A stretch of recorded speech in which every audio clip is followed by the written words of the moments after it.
Let's restart.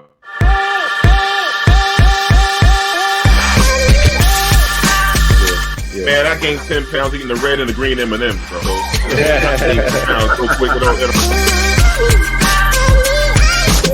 I'll chop it up today. How you brothers been for the week, man? Oh, we've been good, man. Been good. Yeah. We can't ignore the ratings. I mean, this light skin thing is working for me and Derek. I heard it's more market.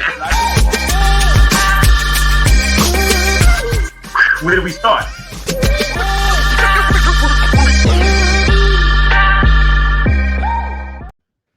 Yo, what's up?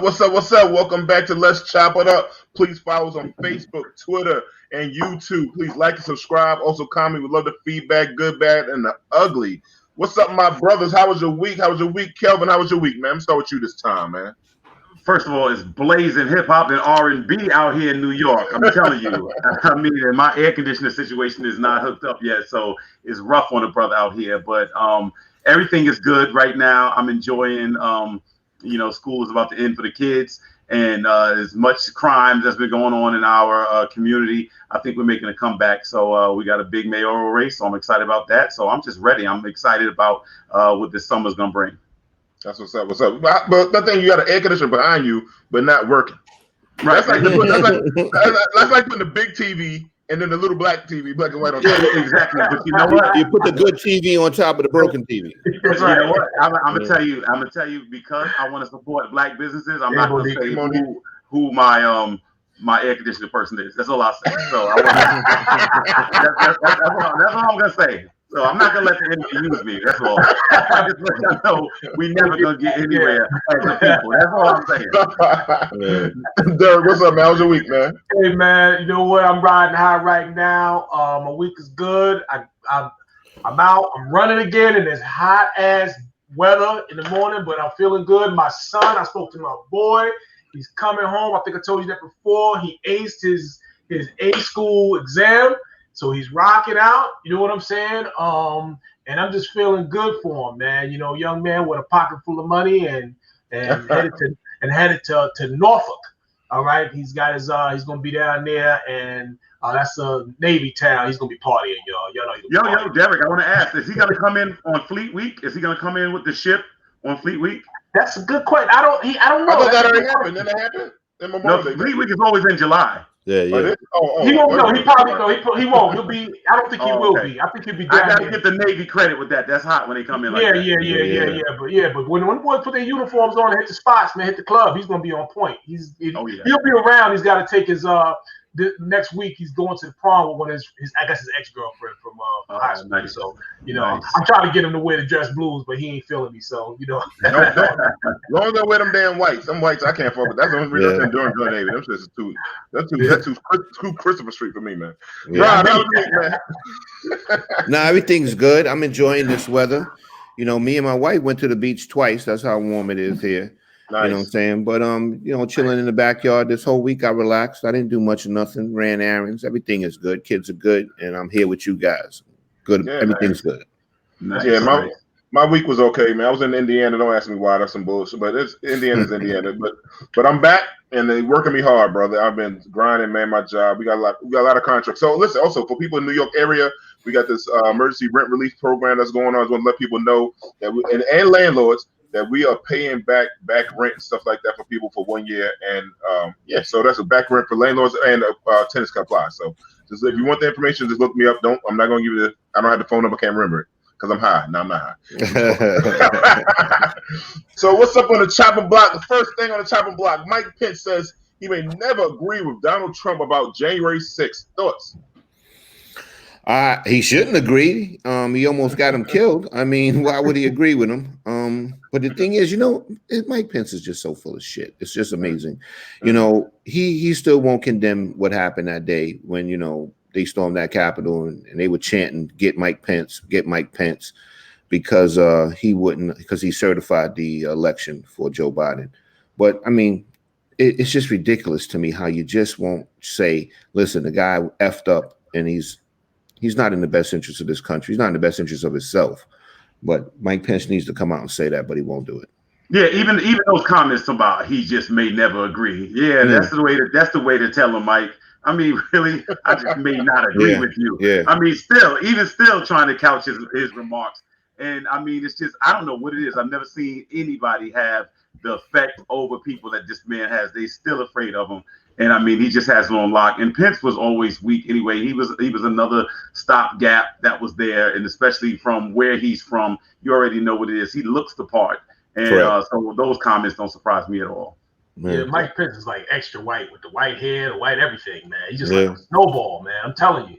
He's what he's trying to do, man, and he's just trying to ride, the fence, so to speak, on the conservative side. He's trying to just, he's keeping the red meat psycho conservatives, on one side, the zealots essentially.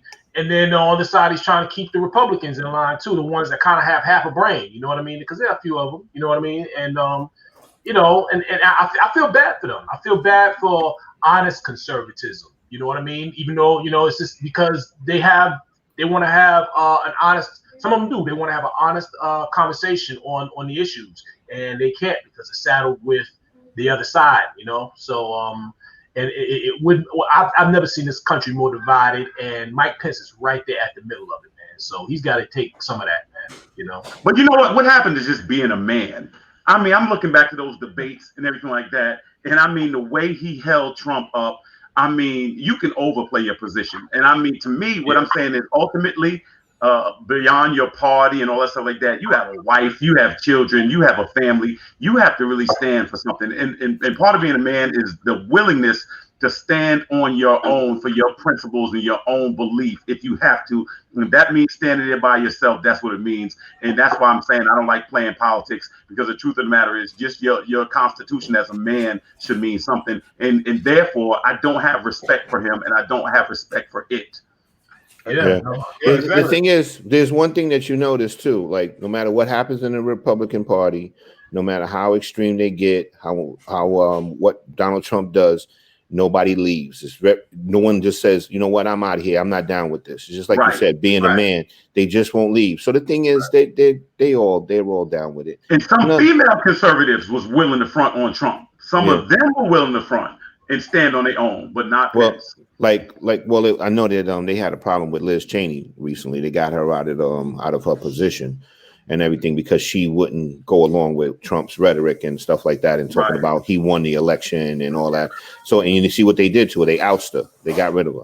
Well, she didn't get with the game plan, man. They had a game plan, and there is some pushback. There are some people with a spine. But they won't walk away from the party. No, they won't. Because they don't have a home, Rodney. You know what I'm saying? Where they're gonna go up? You know what I mean? They can't go all the way to the left, and they can't stay where they are. They can't go to they got no home. So it's just like, what do? They just kind of stuck in space. Yeah, it's like Kelvin said. It's about your honor. You know what I mean? You can't keep going along with that, and that it's dead wrong. It's blatant lies. It's blatant deceit, and then you're co-signing it. You're riding along with it. As long as you stay in that party, I still consider you attached to it. Yeah. And what it is, they all set up for 2024 run and stuff like that. So they're trying to appease the base when they know it's alive. The thing is, they don't know how to grow their base, right? So they got the same people. Why don't you try to grow your base and call a spade a spade? Your base is dying. The white man doesn't realize like that shit is just dying out. People even the Democratic Party need to change their shit up too. Because a lot of people think about being independent because they've been bullshitting us for a while too. So Mike Pence should really start thinking about like, man, how can I make my shit grow? And just be a real man, but they can't. They all bitches. Like, got Marco Rubio's a bitch, Ted Cruz is a bitch. They all bitches. A whole bunch of bitches in it. So like, Mark Rubio definitely wears female underwear. There's no doubt about it. There's no doubt about it. And Rodney's not calling women bitches. He just said female underwear. No, I didn't say the word bitch. I said he wears female underwear. That's it. Yeah. A little sussy. Yeah. Right? Next on the trauma block, poll show Nina Turner with a commanding lead in Ohio 11th congressional race raised over $3 million already. Thoughts on this system running? That's a lot of bread. That's a lot of bread. Yeah, that's a lot of bread, man. Yeah, she's got. Listen, man, she's got some engine behind her. She's got some jets, man. So definitely, So we're gonna have to. She's definitely something that you're gonna have to pay attention to. She's definitely on the rise, and I'm just going to sit back and enjoy watching and seeing where this goes. You know what I mean? I'm going to tell you who laid the blueprint. Obama did. Obama came up with a way to campaign and utilize the internet better than any candidate ever did before or since. Oh, if you would just follow his blueprint and the way he strategically put people on the ground, and I think right now, if you just are, because you have to be strategic running a campaign now, and recognize the mistakes that other people have made. And though this idea of just, that old school way of not canvassing certain areas and just taking places for granted, you have to go after that money fast. And I mean, she went after it fast, and the people will back it. And once you have a message that's out there, you get it to the people, I'm telling you, you can raise that money. Right, don't put the mentions with it. The thing is, the one thing that Obama did when he was running, what like you said, was different. He grassroots. Usually campaign, they have these $100,000 dinners for a plate. You know what I'm saying? And only inviting rich.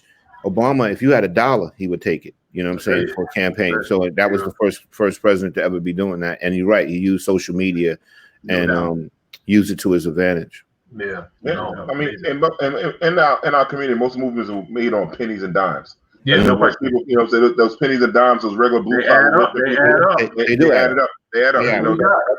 That's pennies and dimes funded Martin Luther King's trips. You know what I'm saying? Right. That's right. Yeah. So, like if everybody we knew, we all put together, and everybody sent us $1, it'll be a lot of bread there. So we're saying right now, if you want to see change, send $1. Send us $1. Everybody we know to watch the shows and all that, send us $1. You're gonna get a cash app for you in 2 seconds. Joe Biden privately tells lawmakers not to expect much on reparations legislation. Shocking. I know Jamie doesn't like me talking about Joe Biden. I can talk about it now. He told me not to say nothing about Joe Biden and Kamala Harris while the election going on because he want to get rid of Trump. I knew Joe Biden was going to be in that bullshit. I mean, for long, how many years they will say not now but when? That's what James Baldwin said. Not now but when? Why do we always have to wait? Our grandmothers waited, our great grandmothers waited. We gonna wait. Our kids are probably gonna wait. Like, why do we always gotta wait? We couldn't get a study on this shit, and now they want us to wait some more. Well, he said the reason that is because he wanted to get this infrastructure deal going. So I guess that's more important than the Black community. So it doesn't shock me. We've had a conversation about this on previous shows. I've asked everybody, do you really think they're going to give reparations? Because I don't think it's ever going to happen. And like I told you, any white president that does it, I feel it's going to be political suicide. He has to. If somebody does do it, they have to do it at the end of their political career, because it's going to be over after that. Hey man, get it to pass anyway. You couldn't get it to pass. I mean, at the end of the day, people only give you what they have to give you. Mm-hmm. That's just the bottom line, not what you deserve. They give what they have to give. And to me, reparations are a unicorn. As a matter of fact, if you even run on reparations, I don't want to hear it. Because I know I hate posturing. I hate political posturing. You know what I mean? It reminds me of when someone runs in New York and they're like, I'm running on affordable housing and there can't be two New Yorks. There's always going to be two New Yorks. There's going to be the haves and the have-nots. And that's just the bottom line. So I don't like the posturing politically. And no candidate is talking about reparations. And stop doing it just to sit there and try to gaslight things for the Black community. That's all it is. That's all it is, just pandering. I can't stand pandering. I would appreciate some politicians just being honest with you. Just being honest. Oh, you looking for an honest politician? You gonna keep looking. You gonna look for more. No. What I'm saying is, I'm talking about as far as the messaging. Like for instance, I told this white guy got offended with me one time because I was like, listen, there's one type of racism that I respect. The type of racism I respect is not following me around your store. The racism I respect is telling me you don't want me to come in your store. This way, you don't get my money at all, but you think you're going to treat me less than and get my money. No, tell me you think so little of me, you don't even want my money. So that's what I'm saying. In other words, come straight out with your position, and this way I can show you my position. Yeah. It's interesting that you used the word gaslighting before, because I feel like reparations is the political version of throwing a Molotov cocktail or a gas bomb into a building, and the politicians and whatnot haul ass out because it's not going anywhere. It's kind of almost like a distraction. They don't really mean it. They just kind of distract from other things. You know what I mean? And they're gonna say, listen, how are you gonna argue with an infrastructure bill? Black people don't use roads. You know what I'm saying? So it's like you can't even argue with that. You know what I mean? So it's like, we need to do this, and then we do need infrastructure, but it would be nice to get that reparations. We can keep asking, but what the answer's going to be. He wants to do the infrastructure. He wants to do the infrastructure bill because nobody was able to get it done. So he wants to be that guy. And you can't argue with that because then you can't argue with that. Obama couldn't get it done. You know what I mean? So yeah, because we had the Republicans standing in the way. But I want to tell you something. You do realize that the word politician is just a fancy word for crooked motherfucker. Oh yes. Yeah, that's what it is. Yeah, it's like crazy, and then there's eccentric. You know what I'm saying? Yeah. So the politician, like Kelvin said, I like a straight up politician. My guy was Marion Barry. This motherfucker smoked crack and pimp chicks. So I like Marion Barry. I like Sharp James. I like names like that. You know what I'm saying? Here's the thing. This is what I'm saying. All right, we can all agree. We can all agree, right? Nobody is going to do something for black people, and if they did, it's to get elected, right? So let's just say nobody's gonna do anything for black people. So I'm saying if we got to do something for ourselves, take all that money that we would give to Louis Vuitton and we would give to Gucci and we would give to Nike and all that stuff and withdraw it. Take that back and let's use it and apply it to what we want, our own interests and our own ownership, and let that be the reparations that we finance ourselves. That's where. Those motherfuckers, as soon as they take it back, the motherfuckers gonna have seizures. They can't do without it. You better be careful talking about them because black people are gonna get mad. Yeah. We'll talk about Louis and Gucci. The cancel culture come after us for that one. Yeah. But Marion Barry, I'm right. I want to apologize. Like Marion Barry said, "Bitch, set me up." That's my man. That's what I want to say. He said, "Bitch, set me up." Yo, and then after that, Marion Barry got reelected. Correct? He did. 4 or 5 times. Yeah, he's the man. And the thing is, they had Marion Barry on video smoking crack and got reelected. Head crack. That motherfucker still made it. You can't. I don't know, man. I love Marion Barry, man. Yeah, he was familiar, I guess. I don't know, man. You know? He was just Marion Barry was just a little different. That's all. He's a little different. Yeah, he's eccentric. Speaking of reparations, he was a unicorn. different kind of man. Speaking of reparations, College-Town fight up on reparations talk with $25,000 checks. Who's next? 25,000 checks. What y'all think? College-Town. Oh boy, that's a good one, man. Baby, pack up the bags. We're going to College-Town. They're giving out checks. Yo, listen, that's gonna be a lot of Cadillacs sold in business. A lot of Hennessy going around. They gonna get the money back. The thing is, let's be honest. Like, do you guys really think $25,000 is a lot of money? Man, I could blow $25,000 this week on dude. We can blow through $25,000 in probably 3 hours if you really put your mind to it. Easy. Let's think about it. You can't really purchase, depending on the car we're talking about. I mean, you can't fully pay for a car. You can't. Nothing brand new. No, not brand new. And the thing is, too, it's not enough money for you to pay for your clothing and your down payment for a house in New York. Definitely not. That's not enough money. Nope. You know what I'm saying? So to me, it's not a lot of money. No, it doesn't make you whole, man. You know what I'm saying? It's not enough money. It's not enough money to enrich you. It's not like you could take that money and it depends on what we're talking about, and flip it and make you some legal big money. You know what I'm saying? So to me, $25,000, that's not enough for reparations. Not even close. And then they buy off. And then they buy off your history on top of that for $25,000. Correct. And the thing is, they give you $25,000 reparation checks, and they say y'all got reparations. That's it. Like basically, we just blew our load right there. That was it. You know what I'm saying? And every municipality, every place, that will become that'll become the case point or whatever the word example, and then they get $25,000 to keep it a local issue. That's the number. That's the number. Yeah, you can't open a business with $25,000 unless it's a home business and maybe internet or whatever. You can't buy a kilo. You can't buy a kilo of Coke. Well, we don't know. We don't know that. I don't know. I don't know that. I don't know that. There you go. All point. Yeah. You can't start an illegal business. D, but that had to be your first example. Like you couldn't have done Rodney gave the house closing. Yeah. Oh no, D come out the gate with the You coat. said you can't even buy a brick. Yeah. Listen, if I got 25,000 in that town, gonna go most of 5,000 going to the strip club.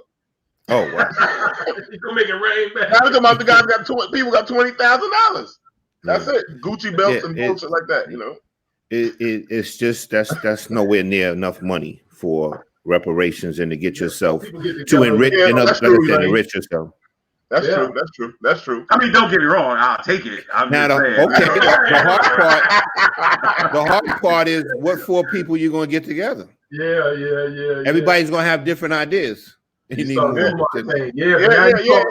you talk about unity, and now that's Now that's another topic. Unity is another topic. Yeah. Getting 10 people to trust each other would be hard. Correct. That's going to be very hard. She's right on point on everything she said. But to get 10 people to trust each other, 10 people on the same page is going to be very hard. And everybody in the same drive. But I mean, the thing is, there's four of us here. We don't always agree. Yeah. I'm always right, y'all. You know, I haven't dealt with that yet. You know, speaking of black folks and owning some stuff, Black Owned Do Rag Festival is back. I didn't know they started one. Black Owned Do Rag Festival in Charlotte. There's a Do Rag Festival in Charlotte. Yes, sir. It's back. No, it's not like it just happened. It's back. It's back. You're not catching the important part. It's back. It's the important part. Yo, I'm gonna pass that to you guys because if I say something, I'm gonna get in trouble. I'm gonna get that thing across the bottom. So I'm about to be the only black man that never wore a do-rag, man. I'm telling you, man. Did you have waves? You never had waves? I never had waves, man. I never had waves. Okay. I had shag when I was in high school, but you know. The problem is, I heard that it's falling on the same day as the pants sagging, bonanza, and so that's weird. So a lot of the jail sponsors don't know which one to attend. You know what I'm saying? I wish Jamie would show the picture that I sent, but one of the guys, man, it's just like he's sussy and he got a do rag on, so it's gonna be a whole bunch of other stuff going on. How many years would that set us back? Y'all think? Yo, a festival? Oh, yeah, the do rag festival. At least we pretty much kind of far back right now, so add another 10 years to that. Do rag festival. Wow. Yeah, listen, man. I seen the kids. I like when the kids on the black college they have the wave check challenge, and they show the wave who had the best looking waves. So it made them look like they stayed sharp, they stayed clean. I got to give them that credit for that. So I like that they come out. You got to show your waves off, and everybody looking sharp and clean. Because guys, they started to look a little dusty. They look like they smell like outside. All these guys nowadays, you know what I'm saying? So it's a little stinky, man. A little stinky. You know what? You just gave me an idea for a book, D. Go ahead, what's that? For how to do things that don't matter to the rest of the world, and that the wave contest. All right. Yeah. Hey, but somebody gonna steal. But they had a white boy in there. See, anything we do, they're gonna steal. That so it's gonna be for us, but they will steal it. So, I don't think that counts. White boys with waves, man. I don't think that's like cheating or something, man. I don't know. That ain't nothing but ultra firm. That's what I'm saying, right?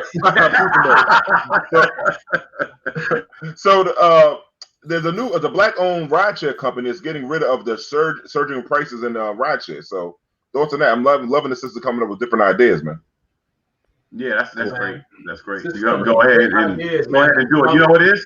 You don't have to reinvent the wheel. Somebody already did it, so you go and take it. And I mean, it makes sense. People, you will have definitely a built-in because I mean, I think Uber tried to corner the market with that, and this is ridiculous. If surge pricing, how you do that, I don't even see how that's legal to do. But I like the idea of it.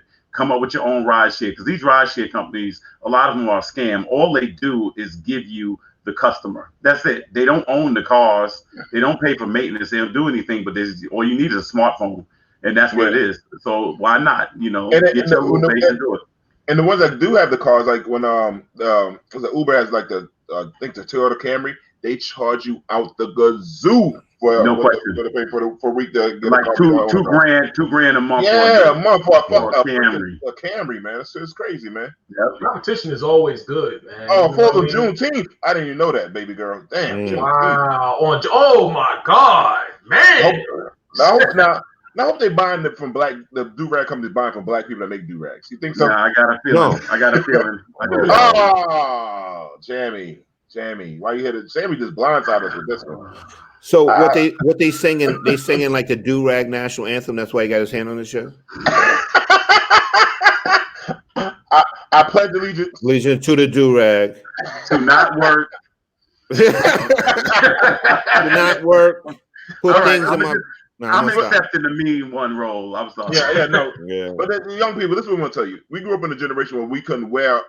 Older men told us not to wear our do-rags outside. It's like wearing a bonnet. It's like it's like the bonnet for women. Yes. I mean for men. So Well, so that's the difference. We're gonna wear hats backwards because black old men would say you look like black people been going backwards for a long time. Yeah. got a Thing is, problem- too, Little dignity thing. before the do-rag, it was the stocking cap. Remember that? Yeah. Oh, yeah. You wasn't allowed. You wasn't supposed to be wearing that outside. What? Yeah. Yeah, No, it's I'm still done serious. at night. Do-rag, cotton cap. You said you just hit it on the nose, Demond.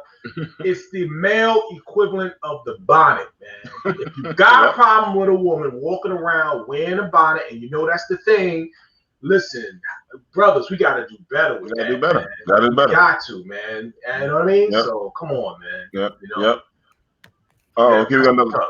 So Yeah. real quick, we're gonna go to some positive black news. Hmm. The Gastonia Honey Hunters majority owner inspires others to take interest in the baseball. So the black dude, he's a developer. He bought into this minor league team in Gastonia, North Carolina. For people who don't know what Gastonia, that's in North Carolina, right outside of Charlotte, between Charlotte and Rock Hill, South Carolina. Any thoughts? Magic Johnson went to go celebrate the brother and everything. So thoughts? But let me say something. I got a thought on it. First of all, I watched it. They did a special on it this past weekend, and he said something that was very, very interesting. He said he and Michael Jordan are the only two black sports majority owners. Mm-hmm. Yep. And I mean, you think about how many black people have built sports dynasties and teams, and for only to be two, and he is the second. It was just bone chilling to hear that. Well, you got to kind of be blind not to see what's going on. Like you said, you got a league that's like 90-something% black, but then all the owners and the higher ups majority white. It's definitely intentional. We talked about this before. The owners make sure that certain people stay out.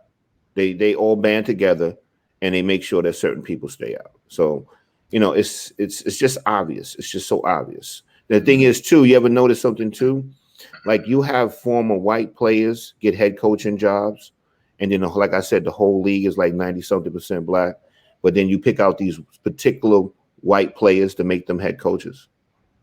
Which was Stephen A. Smith's point about the Brooklyn Nets, where none of them, Durant and Kyrie, was able to handpick any coach they wanted, and they went with Nash. And they at that point could have really told that team any black coach they wanted. Mm-hmm. And what I'm saying is we don't represent for each other. We don't use the leverage that we have when we have it. We don't have it often, but when we do, we have to use it. And I've had two black professional women that I know tell me, and both of them in their respective fields said, if you have a seat at the table, you've got to make sure someone else from our community gets a seat as well once you have that. And that's what we have to do. And we don't do it enough. Mm-hmm. Speaking of, so in Mississippi, school called out for naming white student valedictorian and salutatorian, or I don't know how you fucking pronounce that word. Salutatorian? There you go, goddammit. After two black students were already chosen. Thoughts on that racism stuff? It's Mississippi, so never.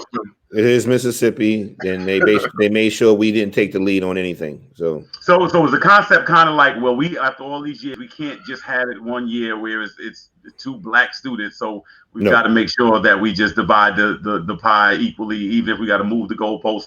That's what it is. I think what it is realistically is kind of redundant. It is Mississippi, so we know what it is. But what gets me is how blatant it is. Yeah. You know what I mean? How blatant it is. It's just really, it's unfortunate because what I've always said is that perspective doesn't seem to dissipate. Like, it's a fear. This is supposed to be a meritocracy when it comes to education. It is supposed to be, if you have the GPA and you are the highest, then you will be ultimately the valedictorian or salutatorian. And now they're saying that we're going to actually come with a parallel to that makes absolutely no sense, because I've been in situations where the whole school has been black, and I've gone to these commencement exercises and be an Indian kid or an Asian kid, and nobody changes that to include somebody else. Now all of a sudden you need inclusion when it comes to a meritocracy. Academically, that makes absolutely no sense. But at least we know why. It's not like it's a secret. It's not like they're trying to hide it. No, it is Mississippi. Yeah, You know, I think that's the best way to say it. It is Mississippi. It is Mississippi. It's Mississippi. It's the worst state. One of the worst states in the country. It's crooked ass state. So, Mexican student denied his diploma because he wore a Mexican flag on his graduation. I think we have a video for this, Jamie. Do we? You guys go ahead and go on. Are you going to talk about Asheboro High School in North Carolina. Is this you not giving a student his diploma because he wore the Mexican flag during the ceremony? And Dr. Penny Crooks, the principal of that high school, was that you in the video? Yeah, that was you. You brought 2 officers with you to kick that student out and his parents. And all of those students saw exactly how racist you are. You claim him wearing the Mexican flag is a distraction for other students. I would argue this is a bigger distraction. You also later sent police officers to his home to inform him he's not getting his diploma, putting them in more danger. No, we're not going to have this. This is the email address for the principal, and here is the phone number for the school. We are going to use both of these. Now, the school, after getting just a small amount of pushback, said later that he could get his diploma if he apologized. No, he's not doing that. You're not going to make him apologize for being proud of who he is. He's getting his diploma. Now, I'm calling right now. Hello? Y'all on some bullshit. Oh man, For real. Yeah, you're not allowed to be proud of anything other than being white. Yo, that's what I was gonna say, because that white kid came to graduation in a car with a Confederate flag on, and his robe dressed on the Confederate flag. It had nothing to say. Because it's whiteness is any kind of whiteness and that whiteness is caused harm. When you send a Confederate flag, somebody died behind that. Right. Definitely. Now, I'll say this. There was always a thing that they used to check under robes to make sure nobody was disrobed under their cap and gown. Everybody was able to, from my understanding, was able to decorate their caps, which is what some people did. And so, if there was a problem where he was breaking protocol, then I would assume what you do is you inform him of that and say there could be no outside display, and that would have to be universally across the board. But to actually take somebody that's worked 12 years to get their diploma and kick their parents out and then have law enforcement, I mean, that's just egregious. And I mean, it's just, again, it goes right back to it. And it's so commonplace now that these stories are so redundant because it's just one thing. It's one ideology, and it's basically a shot against white supremacy, it seems like, and people can't handle it. And that's why you're getting this reaction. But that is totally a blatant overreaction to that young man, especially how proud I'm sure he and his family were for him to accomplish that. This young man may have been one of the first people in his family to actually come and graduate in an American school. That's and right. For that to happen is absolutely ridiculous. That's right. Yeah, no, it's That's amazing. Right. This nation, so-called a nation full of immigrants, man. And everybody had their national pride. You know what I mean? And let them be proud of who he is, man. You know what I mean? This is Mexico. This is not, some nation that we're at war with or we have real big problems with. This is our neighbor, and it's just an amazing thing. It reminds me a little bit of, and you're right, it's always history. It's always one point of view on everything, it's very non-inclusive. It reminds me of that situation where you had over Memorial Day, you had the white lieutenant, and he was giving the Memorial Day speech. And he mentioned that Memorial Day was created by slaves, 10,000 slaves, and they cut his mic, right in the middle of the speech. Cut his mic right in the middle of the speech because he was educating people on history. He was educating people, And this is a white lieutenant, like senior retired guy. You know what I mean? So that's what we're up against, and that's what and that's what he's up against, this young man, and I feel for him. But he's got a few more helpings coming in life. So shouts out to him, and I hope he stays blessed, man, and protected. Yeah, absolutely. All right. So another thing in the news is a 24-year-old that went to jail for leaving the kids in a hotel And I want Jamie to show before you have any comments, Jamie, show the video to that, please. It's a case that captured national attention. You probably remember back in February, a Liberty mother was arrested and charged for leaving her 2 children in a motel while she went to work. Yeah, people from all over came to her defense, donating over $150,000 in a GoFundMe account. Today, a judge issued her an apology and dismissed 2 counts of child endangering. Milena Spiva was there in the courtroom with more on what the judge said. I think she's been through a lot, and based on everything there, I'm going to find her not guilty of both charges. Judge Jeffrey Adler had compassion for Shayna Bell this morning in court as the Liberty Township mother faced the judge after being charged for leaving her children alone in a hotel while she was working at a nearby pizza shop. I was personally offended that this young woman was arrested and taken to jail instead of just served with a summons. That should have never happened. There's more serious people they take to the jail and they release. Instead of just handing out a verdict, the judge expressed his feelings on the case, and he says it looks like a simple case of revenge of the ex. The police report says the father of the children called and found out that they were alone in a hotel room, but instead of going to get them, he called the police. So it sounds like a custody dispute matter. Shayna Bell's arrest sparked outrage across the country as many could relate to the challenges of being a single mom. A GoFundMe account was created that raised more than $165,000. Top donors included music label co-founder Pierre P. Thomas, donating $10,000, and a Cleveland Cavalier, JaVale McGee, donating $5,000. With the money, Shayna Bell was able to buy a home for her and her children, who have since been released from Children's Services. With more local news, I'm Milena Spiva. Good for her. Good for her. Good for her. And the thing is, and you see what she did? She went and bought a home with it. Mm-hmm. Good move. Yeah, right. Sometimes, that's right. Sometimes things start off looking like it's the worst thing that ever happened to you, and it winds up being a blessing in disguise. You know what I'm saying? But as for the father of those children, that was a, go ahead and use that word that you always call people, D. He's a bitch. F-boy. he's a fuck boy. That's what he is. Yeah, he's a fuck boy. To do that, that's slow down. I don't know, but sometimes people try to get the other parent arrested so they can gain custody. You know what I'm saying? Because if you catch a case and you're found guilty of it, you can actually lose custody of your kids to the other parent. Yeah, and that's probably what he was trying to do. But then it wound up backfiring on him. Good for her. Good for her. It just shows the growing problem that we have in childcare in America. And it feel bad, like women, men, single fathers, like raising kids and mother, same thing.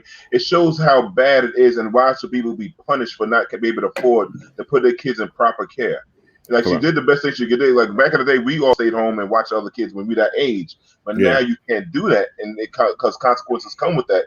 And like you said, there's a father that the judge saw right through this, some custody stuff. This lady was hardworking. JaVale McGee, he gave money because he said his mother he gave that $5,000 because he said that same thing his mother used to do with him. Because a lot of people went through that kind of stuff. My parents, I know I was a latchkey kid at 6. You know what I'm saying? My mom and everything like that. So it's different, man. People just but I'm glad she got a home, man. And you remember what Mama used to say when she used to leave the house? You better not open that door for nobody. Nobody. That's right. Don't answer my phone. Don't answer. Don't answer the phone. Don't you open that door. Don't y'all be in here making no noise and jumping on the furniture. None of that. That's right. That's right. Whole thing. But congratulations to her, though. That's good. Yeah, it's good to see her come up, man. It's good to see something positive happen that came from it. And it's it had a good outcome, and I'm happy to see that, and it gives me a little bit of hope for us, for people, So that particular case actually touches me deeply because not only did she get out of it, but she did the right thing with the money on top of that. Mm-hmm. You know what I'm saying? So I commend her a lot for what she did. That's right. And I'm glad the community saw through that too. The community came out, and that's how we got to start showing up for one another instead of canceling it. Oh, she a bad mom. Like she was doing the best she could. Yeah, she wasn't out shaking her ass. She was at work. She was at work. She was at work, man. Trying to get out of that hotel. If you've ever been there, child care, man. That's it. You said right on those. Child care is a serious issue. Yeah, shout out to that sister, her strong. Before I move on to the next topic, Jamie, can you bring up the comments from about the Mexican student? He probably wanted to wear the flag because Trump had already instilled his opinion in all white people when it comes to Mexican. Yeah, True. absolutely. You know, we the only ones can't wear our flag. Because we the only people can't trace our heritage. Wow. That's true, Brad Bob. We don't have a flag, brother. That's true. That's my man Polo from college. Polo. Yo, so yeah, speaking of some other racist shit, a 29-year-old Asian man named Ryan, I can't pronounce his name, bear with me, Gunjan, threatened a 6-year-old black child with a sledgehammer after the child rode his bike on the man's yard in the man's lawn. Then the man decided he's going to shoot through the window and shoot the 6-year-old in the arm. Mm-hmm. Thoughts of what would have been your next? And also, sorry about this. Don't leave this out.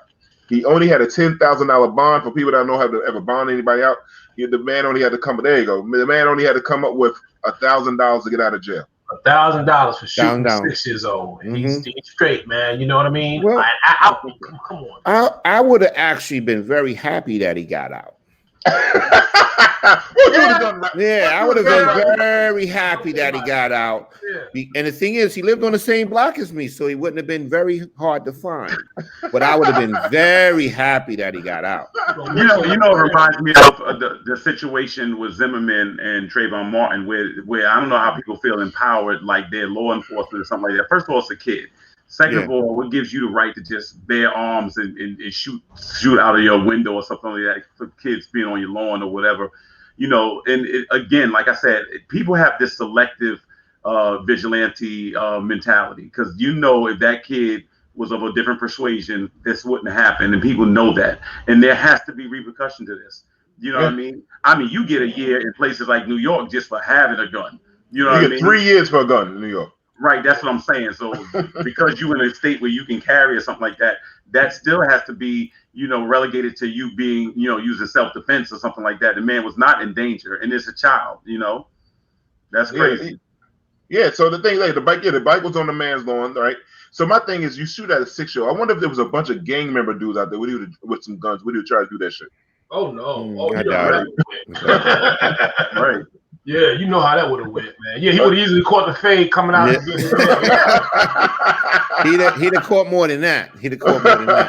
Yeah, it's like, come on, they don't value our lives, and it's sad. Like, they talking about a 6-year-old. Like, the same man probably played on somebody's lawn when he was a kid, or dropped a bike on the lawn, or whatever it was, played in the street, wrote chalk on the sidewalk, hopscotch, whatever it was. And people forget about when they was a child. They always keep doing this to our children like they don't matter.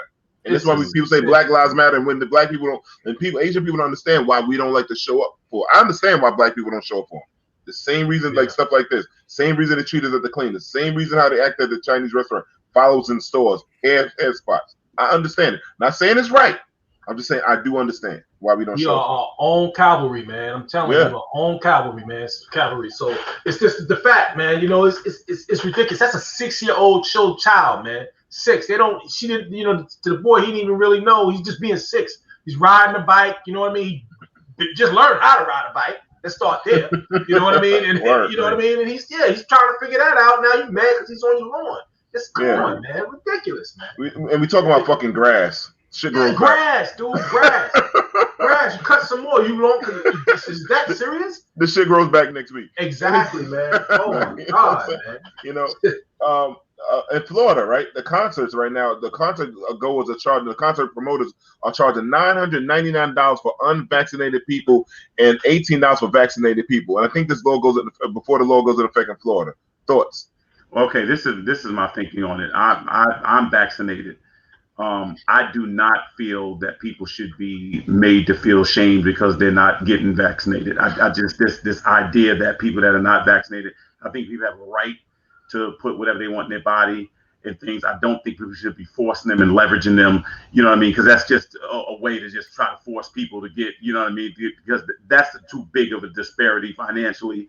You see what I'm saying? And I understand the urgency for some people, but at the end of the day, I mean, that's just drastic. You know what I mean? First of all, there's not an artist walking this planet I'm paying $999 to see, period. You know what I'm saying? And so they pay that towards Beyonce, though. Your girlfriend, they pay a lot. I'm gonna be real with you. If I paid it for anybody, it would have been Michael, and then after that, maybe it would have been Prince. But not even for Beyonce or whatever like that. Oh, All right. I'm calling her now. I'm calling her now. But you know what I'm saying? Even in Manhattan, what they're doing is if you're vaccinated, you can come to this restaurant. If you're not, I just think it may be a bit much. And I think what's happening is this. I think people are really trying to ultimately shame the people that are not vaccinated.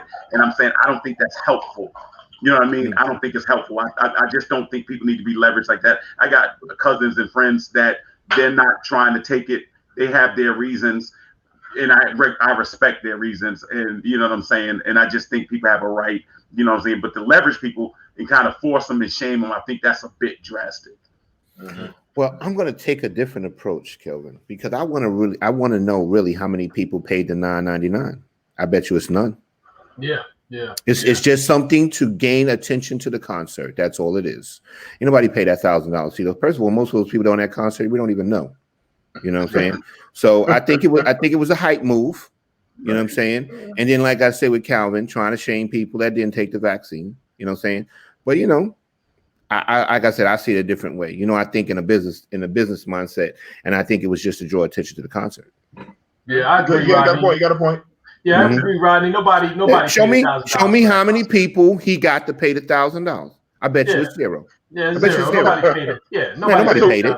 There's some weird groups. I don't even know those groups. I mean, the main thing is this: if you do pay the $1,000, if you do pay the $1,000, that still don't make you safer in there. They don't make you. No, it doesn't. He's still willing to let you in. He's still willing to let you in. So it's BS. And the thing is, what you say the original price of the ticket was $18? $18, yes. Okay, $18. What artist? $18. Come on. Yeah, $18 show. That's what I'm saying. And the food costs more than that in there. Hype move, exactly. A hot dog is going to cost you $20. You know what I'm saying? So what he's doing is working. He's drawing attention to the concert. You know what I'm saying? But if I got $1,000 and I'm not vaccinated, I go in and guess what? I can have it and spread it to everybody. So he ain't really. It's all smoke. That's all it is. Good point. The real story is Kelvin is Michael Jackson over Prince. That's the real story. Yeah. All right, let me just end the speculation.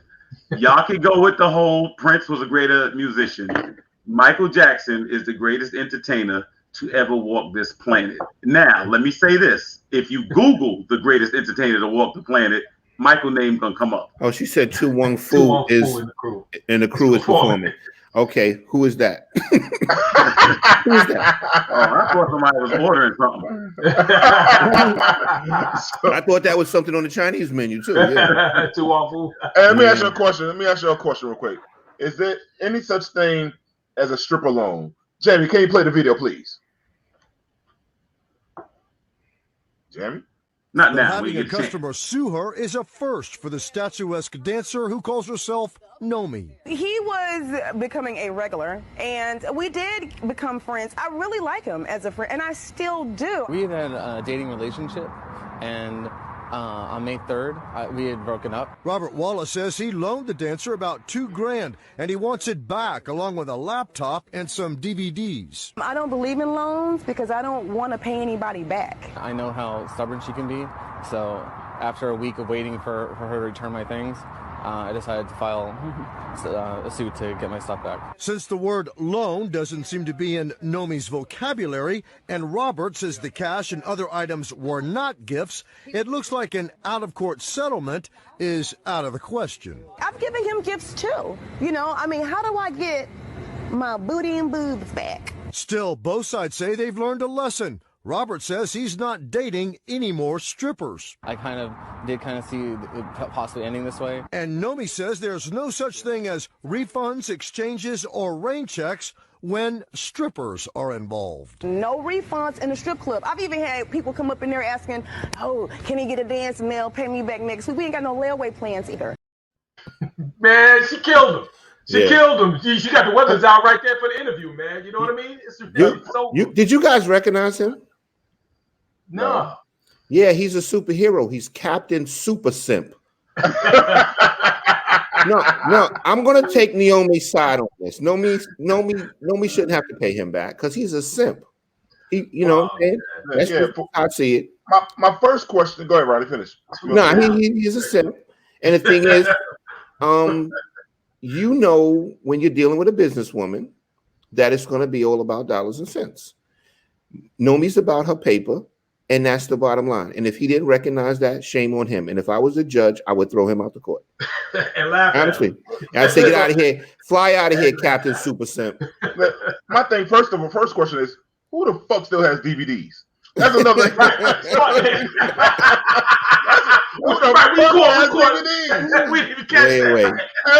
So that's one thing. Another thing you should know: there's no sex in the champagne room. Right? There's no sex in the champagne room. Champagne. Now, when you give a chick money like that, now he way she paid him back is some pussy payments. Let's keep it a buck. You got a weave done, pussy payment. Car note paid, pussy payment. That's how he got his shit back. There's no cash back after you get the pussy payments. Yeah. You know what I'm saying? So, but I mean, come on. Like, I mean, at this day and time, you don't know what it is when you go in a strip club and you start to be hanging out with a stripper. You got to know what time it is. She's selling fantasy, bro. Exactly. She's selling dreams, man. Yeah, he looked like he gonna have to buy some more of those fantasies and dreams too. I mean, a bunch, yeah. Yo, Naomi might be the baddest chick he may ever get. You know what I'm saying? I would say he's probably Yeah. I mean, listen, he should just go straight to Backpage or if that's still around, Craigslist, and just pay for the, instead of he paid for the fantasy. She gave him the fantasy. That's what you paid for, bro. That's it. That's it. So, he was fooled, man. He was fooled from the Naomi got him. Naomi got him.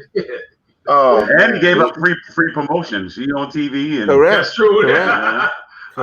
Yep, there you go. But I like the ideology. Like, listen, I don't believe in loans. Just call it something else. You ain't got to pay it back. That's it. That's it.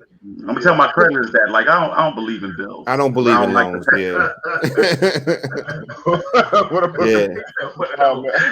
one of those. DVDs were. What is a DVD, man? Seriously, man. Well, I said that. I said, damn, they got one of DVDs back. God damn. Anyway, speaking of clown shows. Floyd Mayweather Logan Paul fight this weekend. Thoughts on the fights, gentlemen? I didn't watch. Who watched that trash? I didn't watch that trash. I didn't pay for it. Yeah, I didn't pay for it. I saw some stuff on YouTube, but but I listened to it and I heard about it. From what I understand, it was about what I thought it would be. You see, it was a clown show. I've heard people say it was bad for boxing and all of this other stuff. It's bad for the sports. I don't agree. I just don't think it was boxing, period. So how could it be bad for boxing? You know what I mean? And Floyd never said at any point that it was going to be an actual boxing match. It was always supposed to be an exhibition, So I've heard all sorts of things. I really love boxing. I love the sport. It didn't affect me one way or the other, but I think that, it was interesting. It was a nice pastime, gave somebody something to do on the weekend. So, I guess it worked out. I'll say this. As much as I respected Floyd's skill, never ever confused him with someone with class or to walk around with the dignity of what we thought a champion should be. I.e. Ali, the Sugar Ray Leonard, Hearns. I just never thought he carried it that way. I think his mantra has been about money, and no matter what it is, I'll get that at any cost.